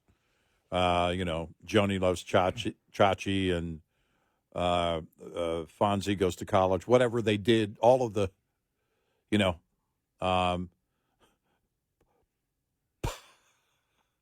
Potsy Gets Mellow, all the spinoffs from the show, you're just trying to hold on to the cash cow, and they just had to come up with something new. Potsy Gets Mellow. Potsy Gets Mellow. Potsy and Chong. Hey, starring man. Tommy Chong. Hey, man. So your name's Potsy, huh? Okay, man. Gary Marshall did say, though, the one thing about Jump the Shark is he goes, they technically didn't because the show went on for a number of years afterwards. It was like, okay, the show's been on too, and had great ratings still after that. But that's where it comes from people that don't know. We'll probably get an email saying, I never knew that. From younger people, of course. Right. Yeah. Yeah, no, it was still, the fact that it lived on with, I don't know, happier days, less than happy days, days that weren't so happy, all the spinoffs that, remember the whole Aftermash? Oh, when they were at the hospital? Aftermash. What's his name? The serious one they did with, and it wasn't Wayne, what's his name? It was the different, what was the Trapper John M.D.? Yeah. With Pernell Roberts. Yeah, and it was a serious, drama show, Yeah. a full hour, Yeah. and it wasn't a comedy. That was kind of wild. Well, they did the same thing. Mary Tyler Moore became, remember, Lou Grant. Lou Grant, yeah. Yeah. It's like, you're making it serious? Right. Well, if you're going to have a, drinking problem at work, you want to carry it on for an hour-long drama. That's probably the natural progression on that one. All right, so here's a question I have since we've I told you this yesterday. Just because of being on the shift and everything else, I really haven't seen a ton of Law and Orders. Right. Yeah. And lately on the weekend or even during the afternoon as I'm doing my show prep and, yesterday was watching, I didn't get a chance to do it yesterday, but yesterday was watching the Fani Willis thing. Mm-hmm. But a different type of law and disorder. But, and he's a raving liberal lunatic, Vincent D'Onofrio. Yeah. Mm-hmm. He's fantastic. Oh, what a great actor. It's unreal watching him. Oh, the writing, too. The writing of how he interrogates. I'd never seen, and I know, I'm coming 20 years late on this, but no, he's what he does, he's one of the best at it. Yes, he is. Yeah. I can disagree with him off the stage, off the set of the shows, in his activist side, 110%. But man, if he's on the screen, I'm watching. It's wild how he's fantastic. How good he is. And he brings that element. It's kind of he just brings that little bit of you don't know where the character's going. Yeah. You don't know how, you truly don't know. It can be 10 minutes from the end and you have no idea how it's going to end up. Because a lot of actors will frankly just walk in and, they deliver the line. And some actors just have a presence and and that's their thing. They just have a presence in the room and then all of a sudden they're out of the scene. But when he's in a scene, it's like, okay, stop. Where's he going with this? And Jack McCoy. Yeah. Sam Waterston, his last episode was last week. Yeah. Yeah. But the difference was in Criminal Intent, I haven't seen one where they're drinking cocktails after the big case is done. Mm. That was a Jack McCoy. That was a Jack McCoy Adam Schiff. Yeah. Not the Adam Schiff from California. Right. Not the real the actual real Adam Schiff, the one who has some critical thinking skills. And I'm thinking to myself, that you and I most that really doesn't go on in real life. Well, it probably is last week and this week with the Fani Willis case. Those lawyers are probably drowning in alcohol. Oh, man. Everybody, judge's chamber party. Yes. Yeah. Bring all the alcohol. Where's Potsy? Yeah. Get Potsy in here. Tequila, all kinds of stuff in there. Yeah. We'll get to that coming Potsy's up. Here. All right, man. Woo-hoo. Now it's a party. We're not prosecuting these crimes anymore, are we? No, not if it's Potsy. No. It's just the Potsy stuff. It's fine. It's, don't ask, don't tell. Don't ask, don't remember. 866. Where are we going? I have no idea. It's middle of the night. 866-90 Red Eye. Lines open for your calls. 866-90 Red Eye on Red Eye Radio.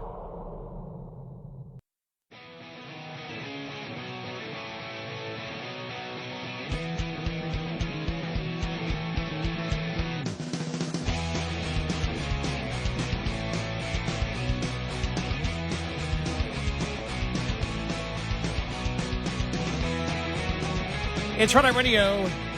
He's Eric Carly, and I'm Gary McNamara. Coming up, we will get to what I thought was one of the highlights of the Fani Willis disqualification hearings, which was really, really tough to watch. Yeah, right. Because the witness really wouldn't answer any questions. But they sort of got what they wanted. But I think what the witness will do is the witness will lead to the fact that the judge will say, okay, we're going to allow all the texts in. Right. And look at that. But we'll get to that here in just a little bit.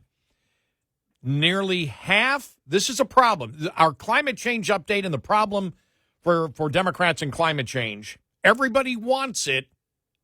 Nobody wishes to pay for it. Nearly half of all young voters are not willing to pay more than $10 a month to fight climate change. Guess what? You're paying way over $10 a month right now. Way over $10 a month. Way over $10 a month. You look at the cost of cap and trade type policy and, you know, the whole thing, climate change policy. Oh, my gosh. $10? Right. You're not, you know, and a lot of I wish I could get back to $10 a month. Well, what would electricity be like if there was no wind and solar? Oh, my gosh. And remember, the subsidies, you're paying for it in the subsidies because that comes out of your taxes, too. What if we were opening up everything and we had a long-term national policy on oil and gas exploration? Man, we'd be crushing it, and energy would be cheap. Very, very cheap. Yeah. I can't imagine. I wish it were only $10. Oh, yeah. If you could get it down to $10, tell me how. I'll do that all day. The cost of vehicles. The cost of everything. Tell me where it doesn't, because it doesn't matter what you buy. It's got to get on a truck at some point. It doesn't matter, you know, where you're working or where you're living. You got to have energy. You're paying for energy, and you're overpaying for it because of the cost of government, because of the climate change policy. You're $10 a month. No. We passed that many, many, many, many years ago.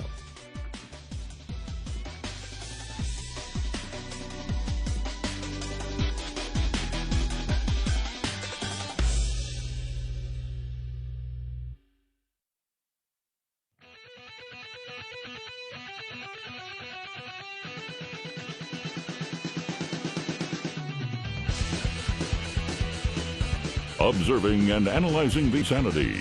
Eric Harley and Gary McNamara. Nightly on Red Eye Radio.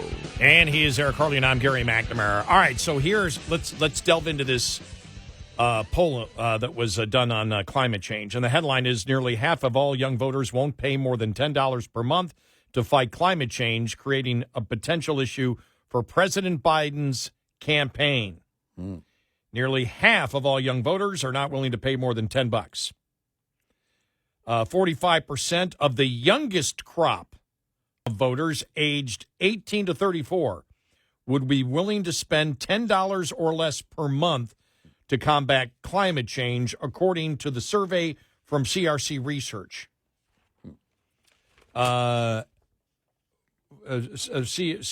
CRC Research for 85 Fund, obtained exclusively by the Daily Mail UK.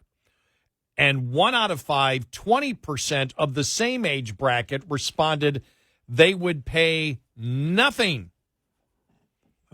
Pay anything. The results are similar across voters ages 25 to 34, which may be a wake-up call for President Joe Biden, who continues to call climate change the most pressing threat facing America today. The findings are surprising considering, by the way, they're not surprising. The findings are surprising considering young voters cite climate change as the top political issue and is expected to be a key motivator heading into the 2024 election. President Biden is putting climate change at the center of his reelection campaign, calling it the last existential threat to a small group of donors at a California fundraiser just last week. Quote, "We have a crazy SOB like that guy Putin and others, and we always have to worry about nuclear conflict, but the existential threat to humanity is climate," he said. That's a load of horse manure. The CRC research poll shows that although younger voters may be passionate about the topic, they don't want to spend any of their money on it. Apparently, they don't know how the liberals want climate change legislation to work. Yeah, apparently so. Said Steve Malloy, lawyer who briefly worked at Donald Trump's Environmental Protection Agency.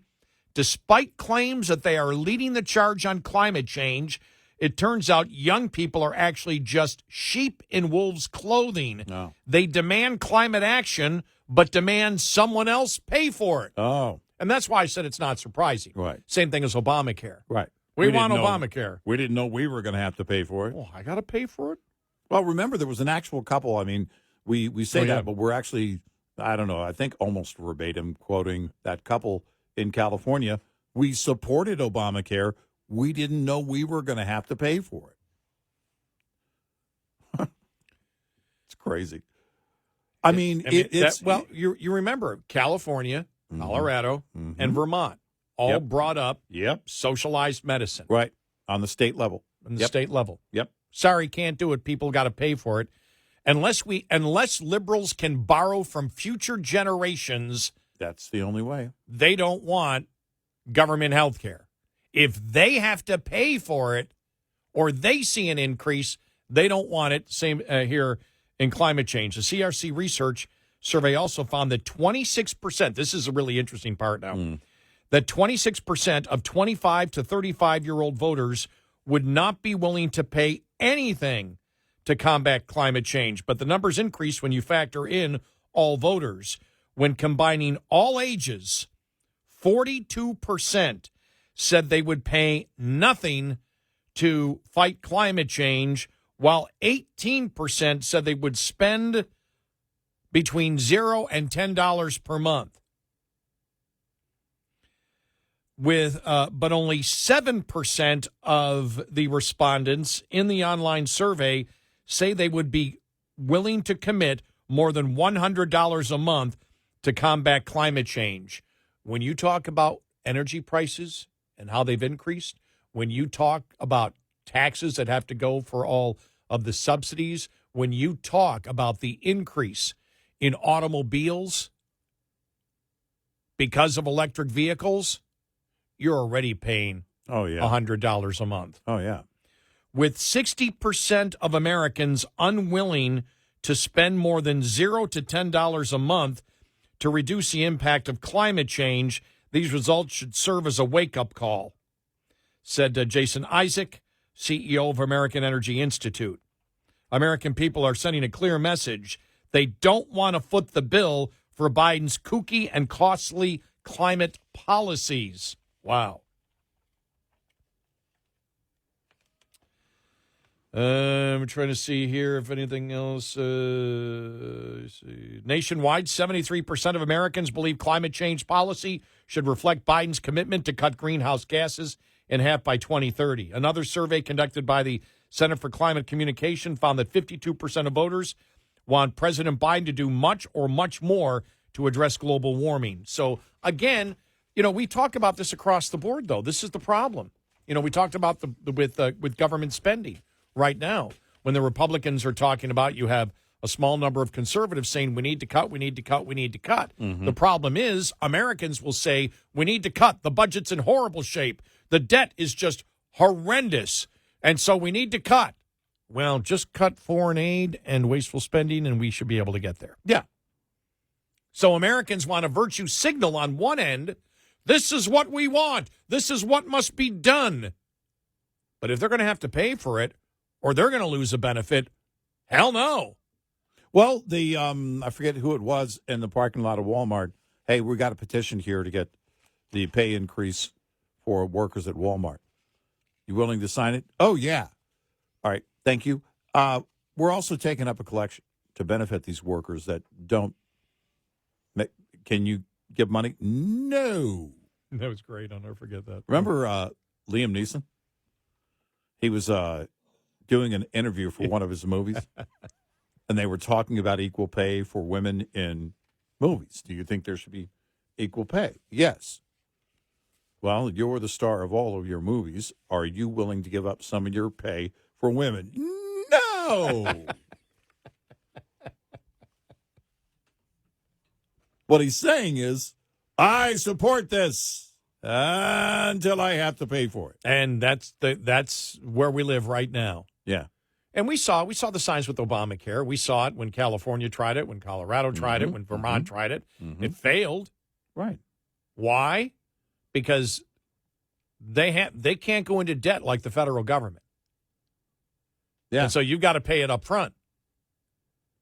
And it's like, well, no, we want it to be free. Why do you think the push from liberals have been to have nationalized health care instead of, hey, each state can decide what they wish to do. And if you wish to have fully paid health care from your state, go do it. Yeah. Because even the most liberal states don't want to pay for it. This is the delusional world that the left lives in.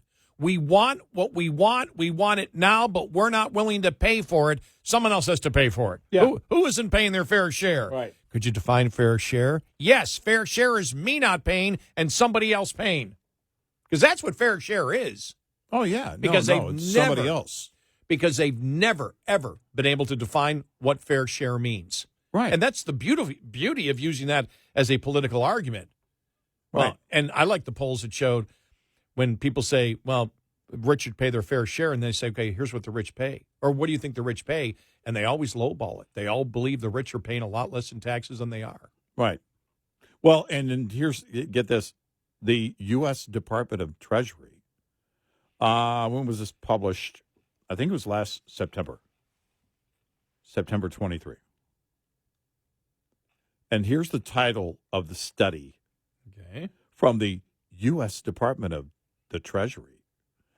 The impact of climate change on American household finances, not the impact of climate change policy on American household finances. They want you to believe, well, because there's climate change, you're paying more. Yeah, well, Janet Yellen, of course, as the extremist that she is, she's a radical. And, of course, that's going to be their approach. Well, no, but look at what you're paying because of climate change. Take the policy out of it. This is how they get away with it. They keep coming up with garbage like this, saying it would be if we could just solve, if you just keep paying more on this end, you won't be paying it on that end. That's the liberal form of government right there. If you just give up everything, we'll save the planet. Just give us all your money. We'll save the planet for you. Well, it shows that climate change is just virtue signaling. Yeah. It sounds good. I'm on that side, but don't tell me I've got to pay for it. Right. Somebody else should pay for it. The evil corporation should pay for it. They pass a cost on to you. Mm-hmm. No, they don't. Yeah, look at gas prices. Yeah. Well, yeah, but that's only gasoline. The gasoline and the oil companies are the only ones that are evil and greedy. These other companies are greedy the same way, but if you tax them more, they won't pass it on to us. Yeah. Or there'll be no consequence of it. Right. If we're going to be in a nation of economic illiteracy, that's what you get. Yeah. Yeah. Right. I mean, it's somebody else. Corporations need that's the dumbest thing. I tell you, though, it's one of the most successful, I think, pushes on an issue that the liberals have had. They've been able to convince, the stupid American public, Jonathan Gruber, that corporations are greedy, but that they won't be greedy if you tax them more because they're greedy. They won't pass on the cost of that tax to you, the consumer, because as soon as they're taxed, they'll stop being greedy. Yes. All of a sudden, they'll think of you more than they think of themselves. And so you end up paying the cost, and it's a stealth tax because you cannot break it down. I would like, because the Democrats always scream transparency. Let's have transparency in corporate taxes and see how it affects the cost of prices. Let's tell that to the American people. I think that's a fair thing to do, right? Yeah, sure. If one side believes that corporations pass it on to their consumer and they use gasoline prices as an example, which is a great example. Sure. No, it is. Because whenever the cost goes up, boom, it goes up. I mean, you see how quickly that fluctuates. Yep. Absolutely. But we live in a virtue signaling world. Yeah. We really don't want to. They really don't want to do anything. We just want to pretend that we're doing something. Sure. This is where, my dad, we talked about when my dad said, look, the public wishes to be BS'd. And I, as an ideologue in my teens, no, Dad, people want the truth. He goes, no, you're going to find out they want to be BS'd. That's because they're BSing themselves. Right. Well, if you can live in the delusional state, that's fine. It's if I can just keep in this delusional state, then I'll welcome those lies, those same lies coming from the government. Yeah, no doubt. And I'll help pass them along to everybody else. Oh, wait, I have to pay for it? That's when reality hits, when it's time to pay. 866-90-RED-EYE. Get in touch with Red Eye Radio, toll free at 866-90-RED-EYE.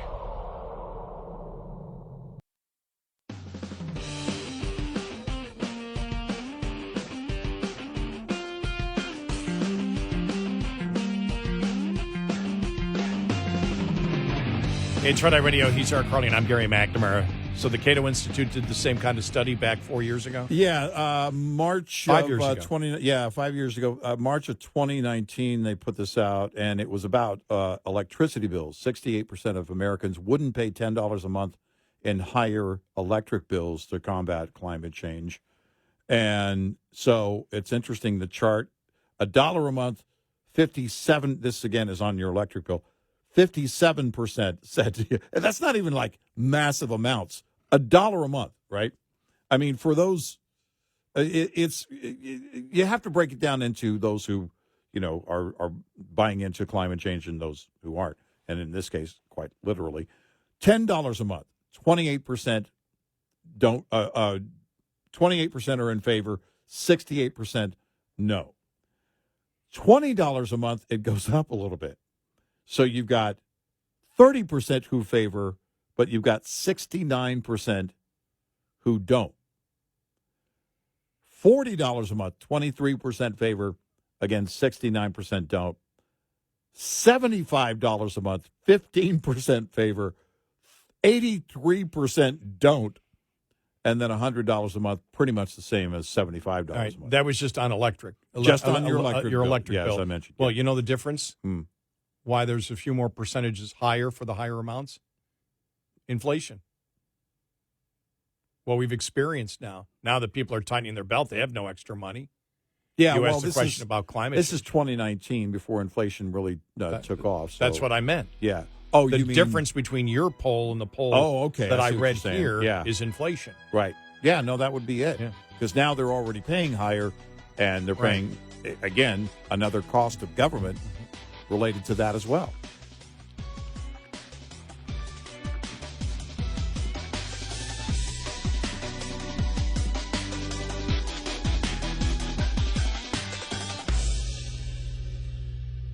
This is Red Eye Radio on Westwood One.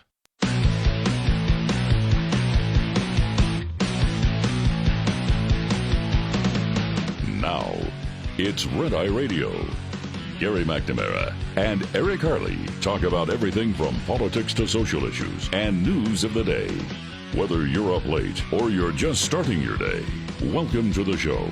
From the Uniden America Studios, this is Red Eye Radio. All across America and around the planet, we are Red Eye Radio. Good morning. Thank you so much for being here. As always, we appreciate it. We really do. Yeah, we do. Not just saying. We actually mean it. Yeah, we do. Mm-hmm. We do. We know that if you weren't there, we wouldn't be here. So thank you. Right. I mean, we'd be somewhere, mumbling and all that, but it wouldn't be here, and nobody would be paying us. So, Eric would be the Democratic mayor of Austin. I would be. I would be keeping it weird. Keep Austin weird. Hey, you know what was sad yesterday? I mean, really, really sad yesterday. And he died back in early January. Gary Sinese, his son, died. Yeah, rare form of cancer. That's when you get down to it, the survival rate for this cancer was in his spine, in his son's spine. His son Mac passed away January 5th, and the family's just now, Gary Sinese is just now able to post about it. But this rare form of cancer that is in the spine, quite often, in fact, most often, in 70% of the cases, and again, there are few cases, there's only a handful of people that die each year from it. A couple of hundred, yeah. And so it's roughly 30% do not survive, but 70% do after the surgery. And quite unfortunately, over the last few years, going back to actually 2018, his wife, Gary Sinese's wife, was diagnosed with breast cancer, and then a couple of months later, their son diagnosed with this cancer of the spine. And eventually, it led to their son being paralyzed from the chest down. He really only had the use of his right hand. He was able to do some things. They were working on music. His son, Mac, was a piano player. He was a great musician, as his dad describes him. And he was able to finish writing some music with the use of his right hand and some technology that allowed him to essentially write the music, even though he couldn't play it. And his dad came up with the idea of Mac learning how to play harmonica, and he learned how to play it and actually performed it on an album that was released. And shortly after it was released, or that it went to the presses, I think, that it was printed, he passed away. That was January 5th of this year. And, And he was part of his father's foundation. Yeah. He was assistant manager of education outreach. He had to give that up. I mean, because he just he'd gotten so sick he just couldn't do it anymore. Right. But he helped his father help veterans. Yeah. That's what he did. Right. And when the Lieutenant Dan Ban, I don't know the name of the regular drummer, but when he couldn't be there, his son filled in. Yeah. Yeah. And Gary Sinese was talking about, but I mean, I put it on. I couldn't even know. It saddened me so much. I just put the hands praying and American flag and hearts, whatever, because I didn't know what to say. It really got to me because you see Sinese, what he did after Forrest Gump. Yeah. Is just way, way, way, way, way beyond what you would expect anybody from Hollywood ever. Anybody, forget about Hollywood, would you expect anybody to do? And he was into it. He committed to it. And, so did his family. He's a man clearly on a mission, and his efforts have benefited so many who have served, so many of the families of the fallen. And, it's like he just doesn't know how to stop doing that. I mean, it's just that was clearly, once that started, it was his life's mission and still is today. But that tragedy striking the way that it has, impacted his family from the diagnosis on. And then, of course, with the loss of his son, January 5th, Max Sinese, I wasn't aware. I was aware that his son was part of the organization. I knew that, but I had not followed along closely with his illness. Anytime parents outlive their children, it's tragic. It's just absolutely tragic. And In his message, Gary Sinese posted and included that his heart goes out to any of the families that are suffering losses. And he's been right there with a lot of these, as we mentioned, Gold Star families over the years through his organization and doing what you can. You certainly bring awareness to giving more appreciation and support for our veterans, but then beyond that, showing love to these families who are suffering that loss. And, for those parents, that void is always there. You live with it. It's happened in our family.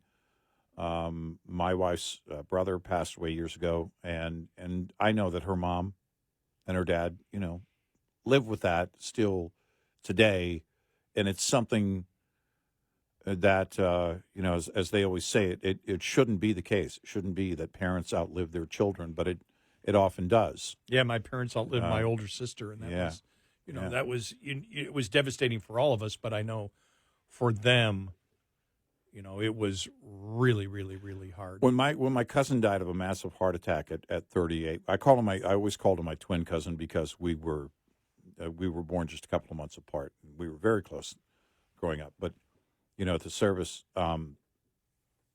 you do your part to keep it together and just try and you do your best to keep it together.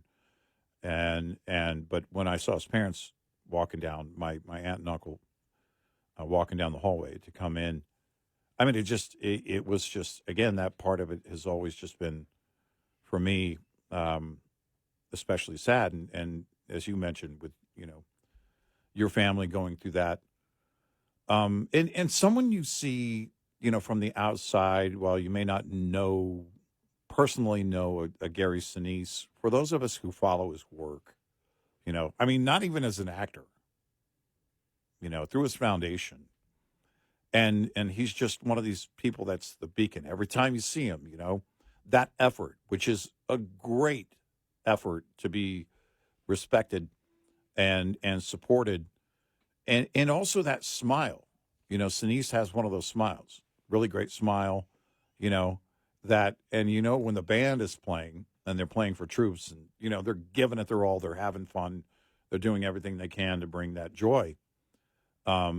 But to know the family was going through this all these years and then ultimately losing Mac in January. Mm-hmm. It's devastating. And we all feel that grief for him. And the thing is, too, I've always looked at Sinese and I always say to myself, since the very beginning when you see him talking about it, because the foundation's been around for a while, my gosh, Forrest Gump is almost 30 years old. Yeah. Yep. And will it be 30 years this year? Is it 30 years this year, 94, 95? Yeah. I want to say 94. And that's what drove the whole thing, his Lieutenant Dan character, as we know. Yeah, 94, yeah. And you see Sinese, Gary Sinese, mm-hmm. and you think he's in Hollywood. Now, he was, I think him and John Malkovich helped form the Steppenwolf Theater in Chicago. Mm-hmm. And so he was an actor. Mm-hmm. He was a working, theater actor. And so you look going to Hollywood and everything else, and you're like, never changed him. There wasn't a bit. You see Gary Sinese, and he was all about service. Yeah. He was all about service to others. And he looked and said, okay, who sacrifices the most? That's who I should serve the most. And so his whole family was into it. His kids, were into what he was doing. Everybody was. Yeah. I remember his, an interview with his wife saying, does it take him away? Yep. It's worth it. Yep. It's worth it, everything that he does. And so no narcissism, no arrogance to him, a true man of service who, by the way, also, I believe is I've always thought was a great actor. Yeah. Which Absolutely. one, what is it, CSI New York or one of them? CSI New York. Mm-hmm. He was great in. I always look, the thing is, what the image that comes to my mind when I saw this yesterday and I was so sad, what came to my mind, and it always does, because it's a great moment in Forrest Gump when Forrest is getting married. Yeah. And Lieutenant Dan walks up with his, fiance with his magic legs. Yeah. And you see somebody who was, because the story really had to resonate with soldiers that have been injured. Yeah, sure. Because in that, he came across, he was angry, he was bitter. Yeah, he sure. felt, probably betrayed. There were so many things that character was dealing with. And to see how, and then to see him come up, and when they just looked at each other, there's that scene where you see Force looking at him and go, Lieutenant Dan, he's smiling, and then it goes right. You just mentioned Gary Sinise's smile. I think that was the first time in the movie he smiled, right? Right to that smile right there. Yeah. And you just, your heart is breaking and absolutely joyful at the same time. Right. Yeah. For everything that he's gone through, I mean, your heart, the character, what it went through, and then to see what he did with that, with the foundation and everything else, and how his son and his family embraced it, and they were all part of it, and they were a family. They are a family of service. Yeah, and there's a picture of him standing next to his son Mac, and the smile on both of their faces, but the smile on Gary Sinise's face is it's the smile of a proud dad. I mean, it's just, they're just standing there together, and it's, man, you can't put a price on that kind of joy as a father. And so it's the heartbreak is, I can't imagine. And again, that void is there. As a parent, that void is going to be there with you. As they're no longer there. The one thing that, you kind of, when you step back from it and you celebrate the life, and you also share that with others, for those of us who weren't intimately familiar with Mac, you share that with others, and that kind of sets the example. That becomes the legacy, as it should be, and it was just heartbreaking learning of that, it was, when it comes to celebrities, you're endeared to a lot of them because of their work, of what they do, right? Leno announcing recently his situation with his wife and dementia, and Leno's just always been one of those even-keeled guys, and stand-up comedy, you and I, both huge fans of stand-up comedy. And you associate with their work, but Gary Sinise's work, has always been about bringing joy to others who were dealing with so much, whether it's Gold Star families or veterans. Mm-hmm. They're just dealing with so much, and basically making that sacrifice himself, to say, look, this is going to be my life's mission. This is what, this is setting that goal. This is going to be my work, my life's work, and just doing it. Not saying, oh, I love to do it, not just writing a check, but actually getting out there and doing it. His life is an inspiration. He still a working actor, but outside of that, his life is his foundation. Yeah. And his son, too, like I said, his son worked full-time. And when you saw the description of what Gary Sinise said his son did for the foundation, I mean, he did everything. I mean, he was like, he probably, when you think about it, because Gary Sinise busy making movies and his son worked full-time for the foundation, he probably was one of the major people that you saw when you actually dealt with the foundation. Yeah. Because he did so many. When you see the list of what, and by the way, I put it on my Twitter page yesterday, Gary at Red Eye 1, if you want to check it out. At Gary Red Eye 1, isn't it? What did I say? At Gary at Red Eye 1? At Gary Red Eye 1. At Gary Red Eye 1. At Gary Red Eye 1. Thank you. Funny thing is, I mean, first time I saw Gary Sinise was in with John Malkovich in Of Mice and Men. Yeah. It's a great movie. That is a great version of that. It is a great version of that story. Yeah, and I mean, it connected with me in a way that the original didn't, and I know a lot of people will scoff at that. Oh, the original is always better. Yeah. Well, my mom always think- loved the original. She never Sure. saw this one. And she goes, And it well, I've could- already seen it. I don't want Yeah. to see it. And she said, I don't want to see it. It's too sad of a movie. Well, no, it is. It's a sad movie, but I think both with Malkovich and Gary Sinise, their both performances were unreal in that movie, unreal. And yeah, it's but I'm sure that will be, and Gary Sinise would want it to be the legacy of his son Mac to carry on with the work that they're doing and making sure that the organization and the awareness and everything surrounding it. Remember, the original was only grows. The original Mice and Men was 1939. Yep, I know, crazy, huh? Burgess Meredith, the Penguin. Mm-hmm. Noah Barry Jr., Rocky on the Rockford Files. Mm-hmm. 866-90 Red Eye. Brought to you by Hot Shot Secret. Hi, I'm Jen Loomis, a transport safety expert at JJ Keller, and I'm here to share a tip on roadside inspections. Drivers must always be prepared for a roadside inspection. This means drivers should always have their personal, vehicle, and company credentials organized and ready, and having any shipment paperwork such as bills of lading or hazardous materials shipment emergency response information organized and ready for the inspection official. Just an FYI, the top 2 violations written against drivers every year, as well as during Operation Road Check, are log, general form and manner, and log not current. Both are completely avoidable if the driver keeps the log accurate, compliant, and current at all times. Having the vehicle ready for inspection involves the driver conducting daily inspections and making sure any problems that are discovered are immediately corrected. Vehicle readiness also requires the company to make sure that the vehicle is current on all scheduled maintenance and that the maintenance schedule is adequate. This will make sure the driver is being given a sound vehicle to start with. This tip was brought to you by JJ Keller and Associates. Visit us at jjkeller.com. We'll be right back with more Red Eye Radio with Eric Harley and Gary McNamara.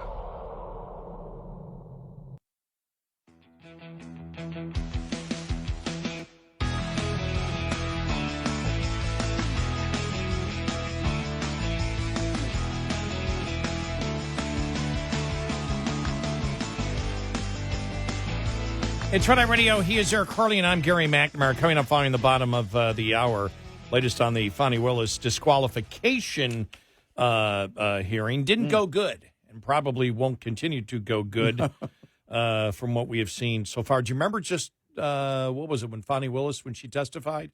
Forgot what day it was. Remember the liberal media? Like the first day, it was like, oh, this is horrible. Then she testified. It was like, oh, wonderful. And you notice how everybody is shut up now on the left. Yeah, right. Nobody wants anything to do with it. They don't want to touch this. Yeah. No, they don't. And it's getting worse by the day. Yeah. It just keeps getting worse. I know.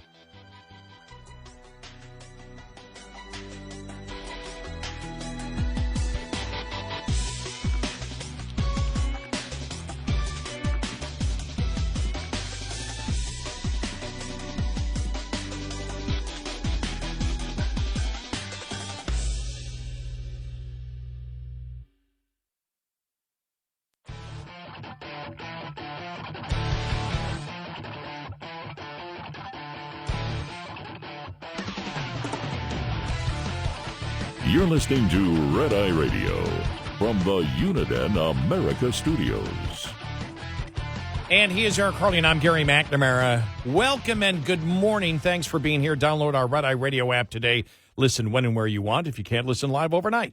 And thank you. Yes. All right. So the Fani Willis disqualification hearing continues, and this is the Fani Willis and going after Trump and using the RICO Act to go after Trump for the 2020 election.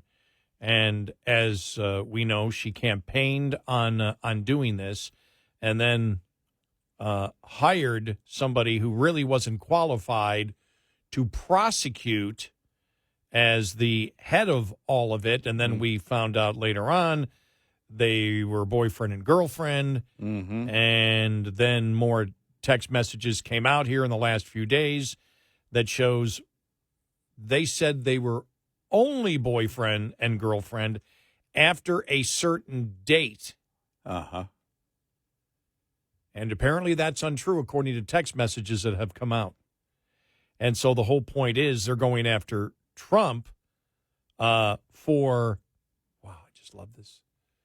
You know,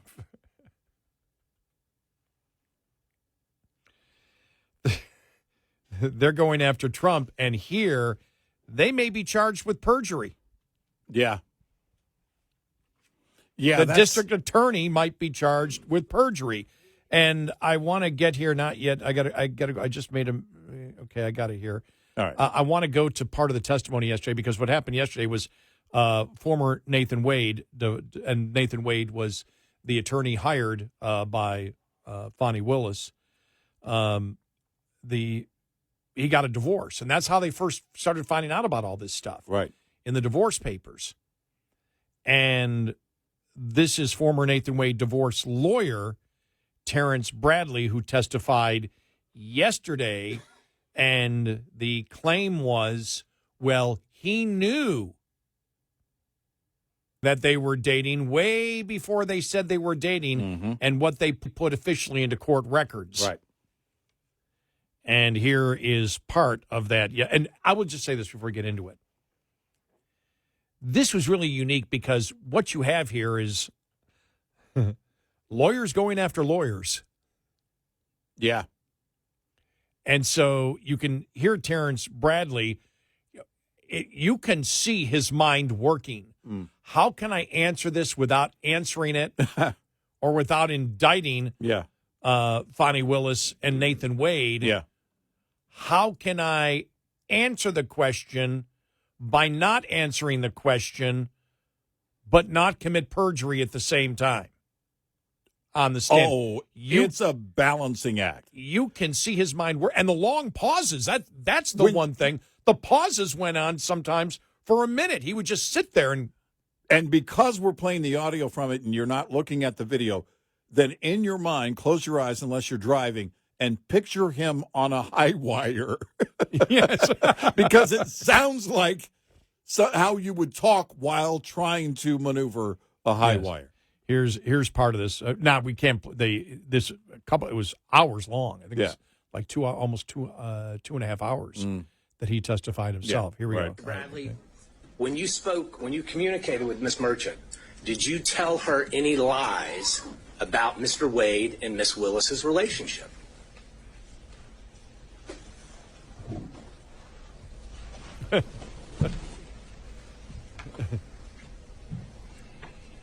This is what it was like yesterday.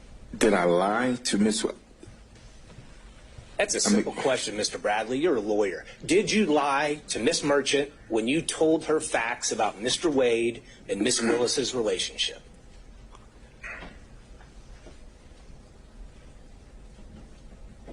Not that I recall. I don't recall.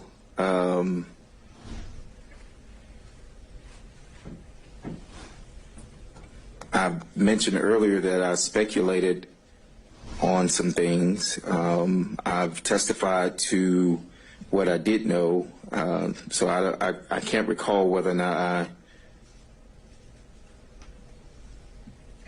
No. Mr. Bradley, speculation is kind of a weaselly lawyer word.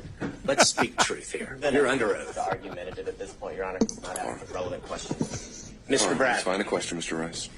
Mr. Bradley, when you were communicating different details of the relationship between Miss Willis and Mr. Wade to Mrs. Merchant, did you lie to her about any of those details? Objection, asked and answered twice. I don't think he's answered it yet. I don't recall ever whether any of it was a lie or not. Well, this time, so. At the time you were communicating with Miss Merchant, you were still friends with Mr. Wade, correct?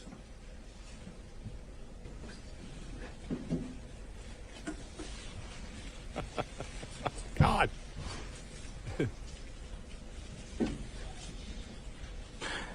Yes. And at the time you were communicating with Miss Merchant, you knew that she was talking to you in her role and capacity as an attorney in this case, correct? Correct. And you knew that she was going to use that information to somehow benefit and file a motion benefit her client, correct? I did not know that. Okay, So I did not.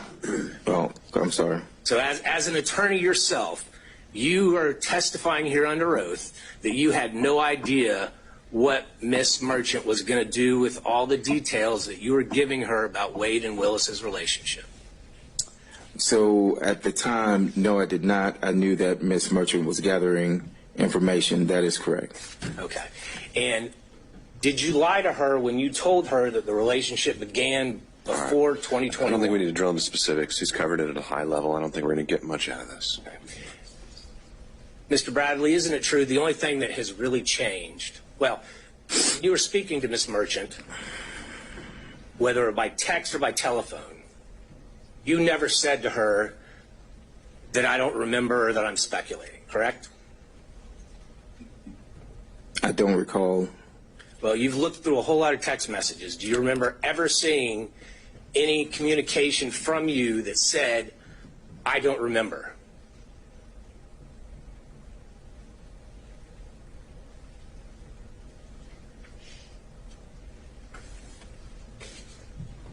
Okay, and that's a continuation. I mean, it's I apologize because the one thing you're not supposed to have in radio is dead air, but you needed the dead air there just to show you to make the point to make the point of how he was thinking. And when he said, when he made the point, I'm not really sure whether I lied or not. Mm-hmm. Oh my God! Yeah, If you want an example of why in popular culture we hate lawyers, there it is. Yeah.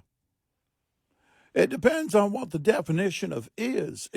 And so I like it when he said, did you at all, because you said, well, I did speculation. Well, did you tell her you were speculating? And this is the Marchant is the lead attorney. She's not answering this. This is her partners asking the question here, because it's all based on the text messages that came out over the weekend that showed that he knew that they were having an affair, whatever you want to call it, way before they told the court that they were. This is going to just blow this to pieces. I don't know how Fani Willis survives this. I really don't know, because now it's not just about whether she should step down from it. It's also whether she lied in court. So I don't know how she survives this. You know, one thing about her performance, and I call it a performance because that's exactly what it was, she was angry that day. She was clearly angry that other lawyers, how dare you question me? Mm-hmm. I'm the one going after Trump. I'm going to be the hero. Well, not so much. And then, of course, angry that the divorce from her, the divorce situation with her now ex-boyfriend is kind of how it went down. And so her ex-boyfriend's ex kind of put this into motion because, things happen when you're getting a divorce.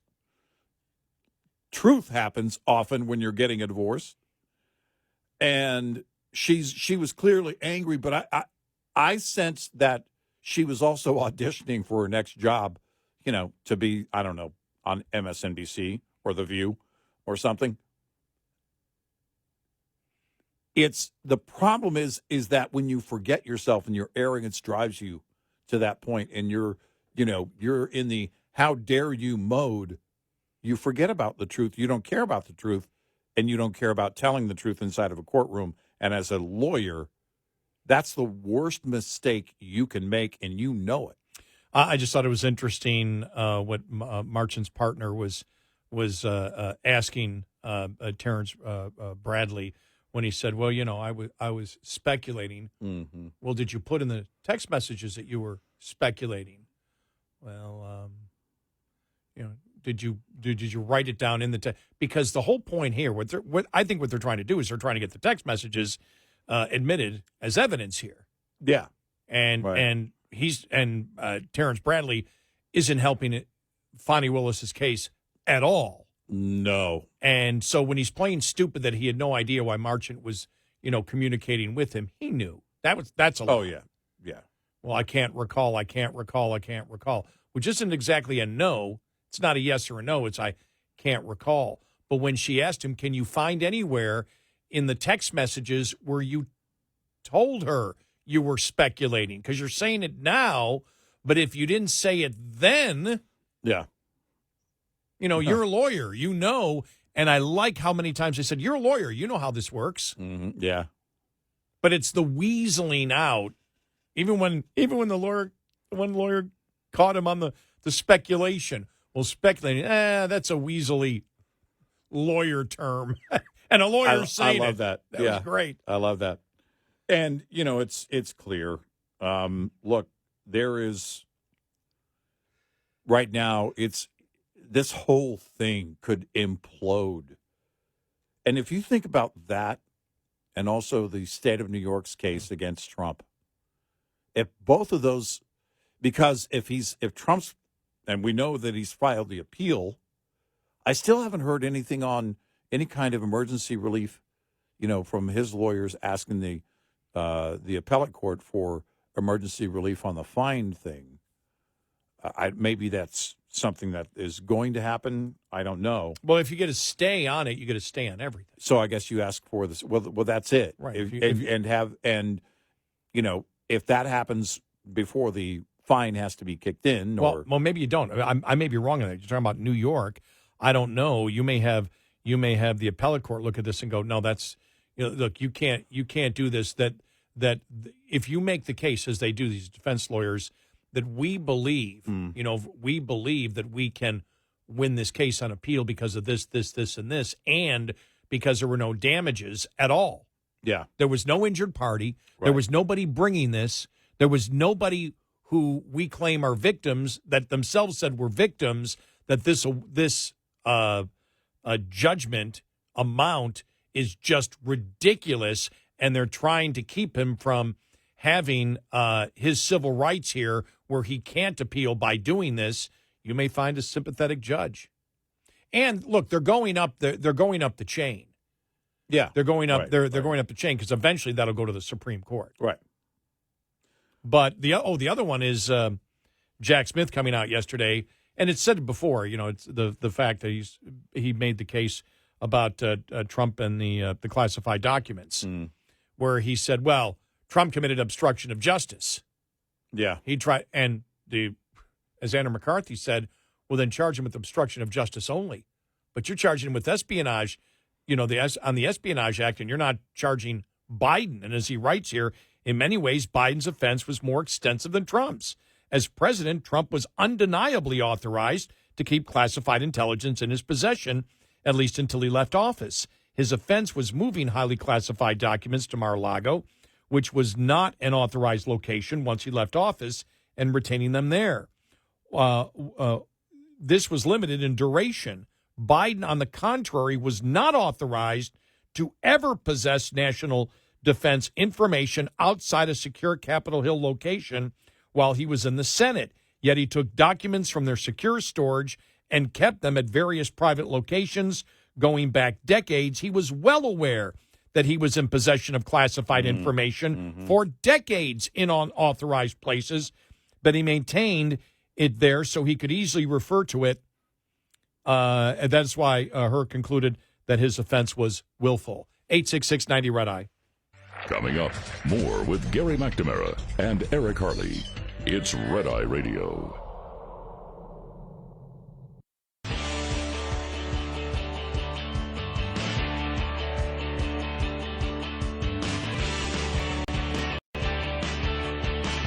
It's Red Eye Radio. He's Eric Harley, and I'm Gary McNamara. And finally, Andrew McCarthy makes a point about Jack Smith and his thing. Well, the two cases are different, Biden's and Trump's. That's why Trump's going to be charged.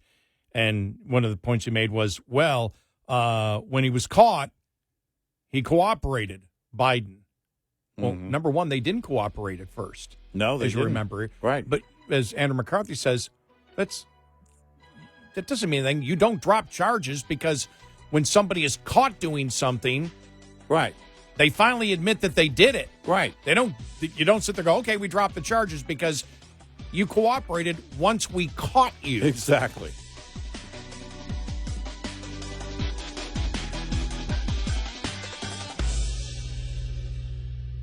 This is Red Eye Radio. on Westwood One.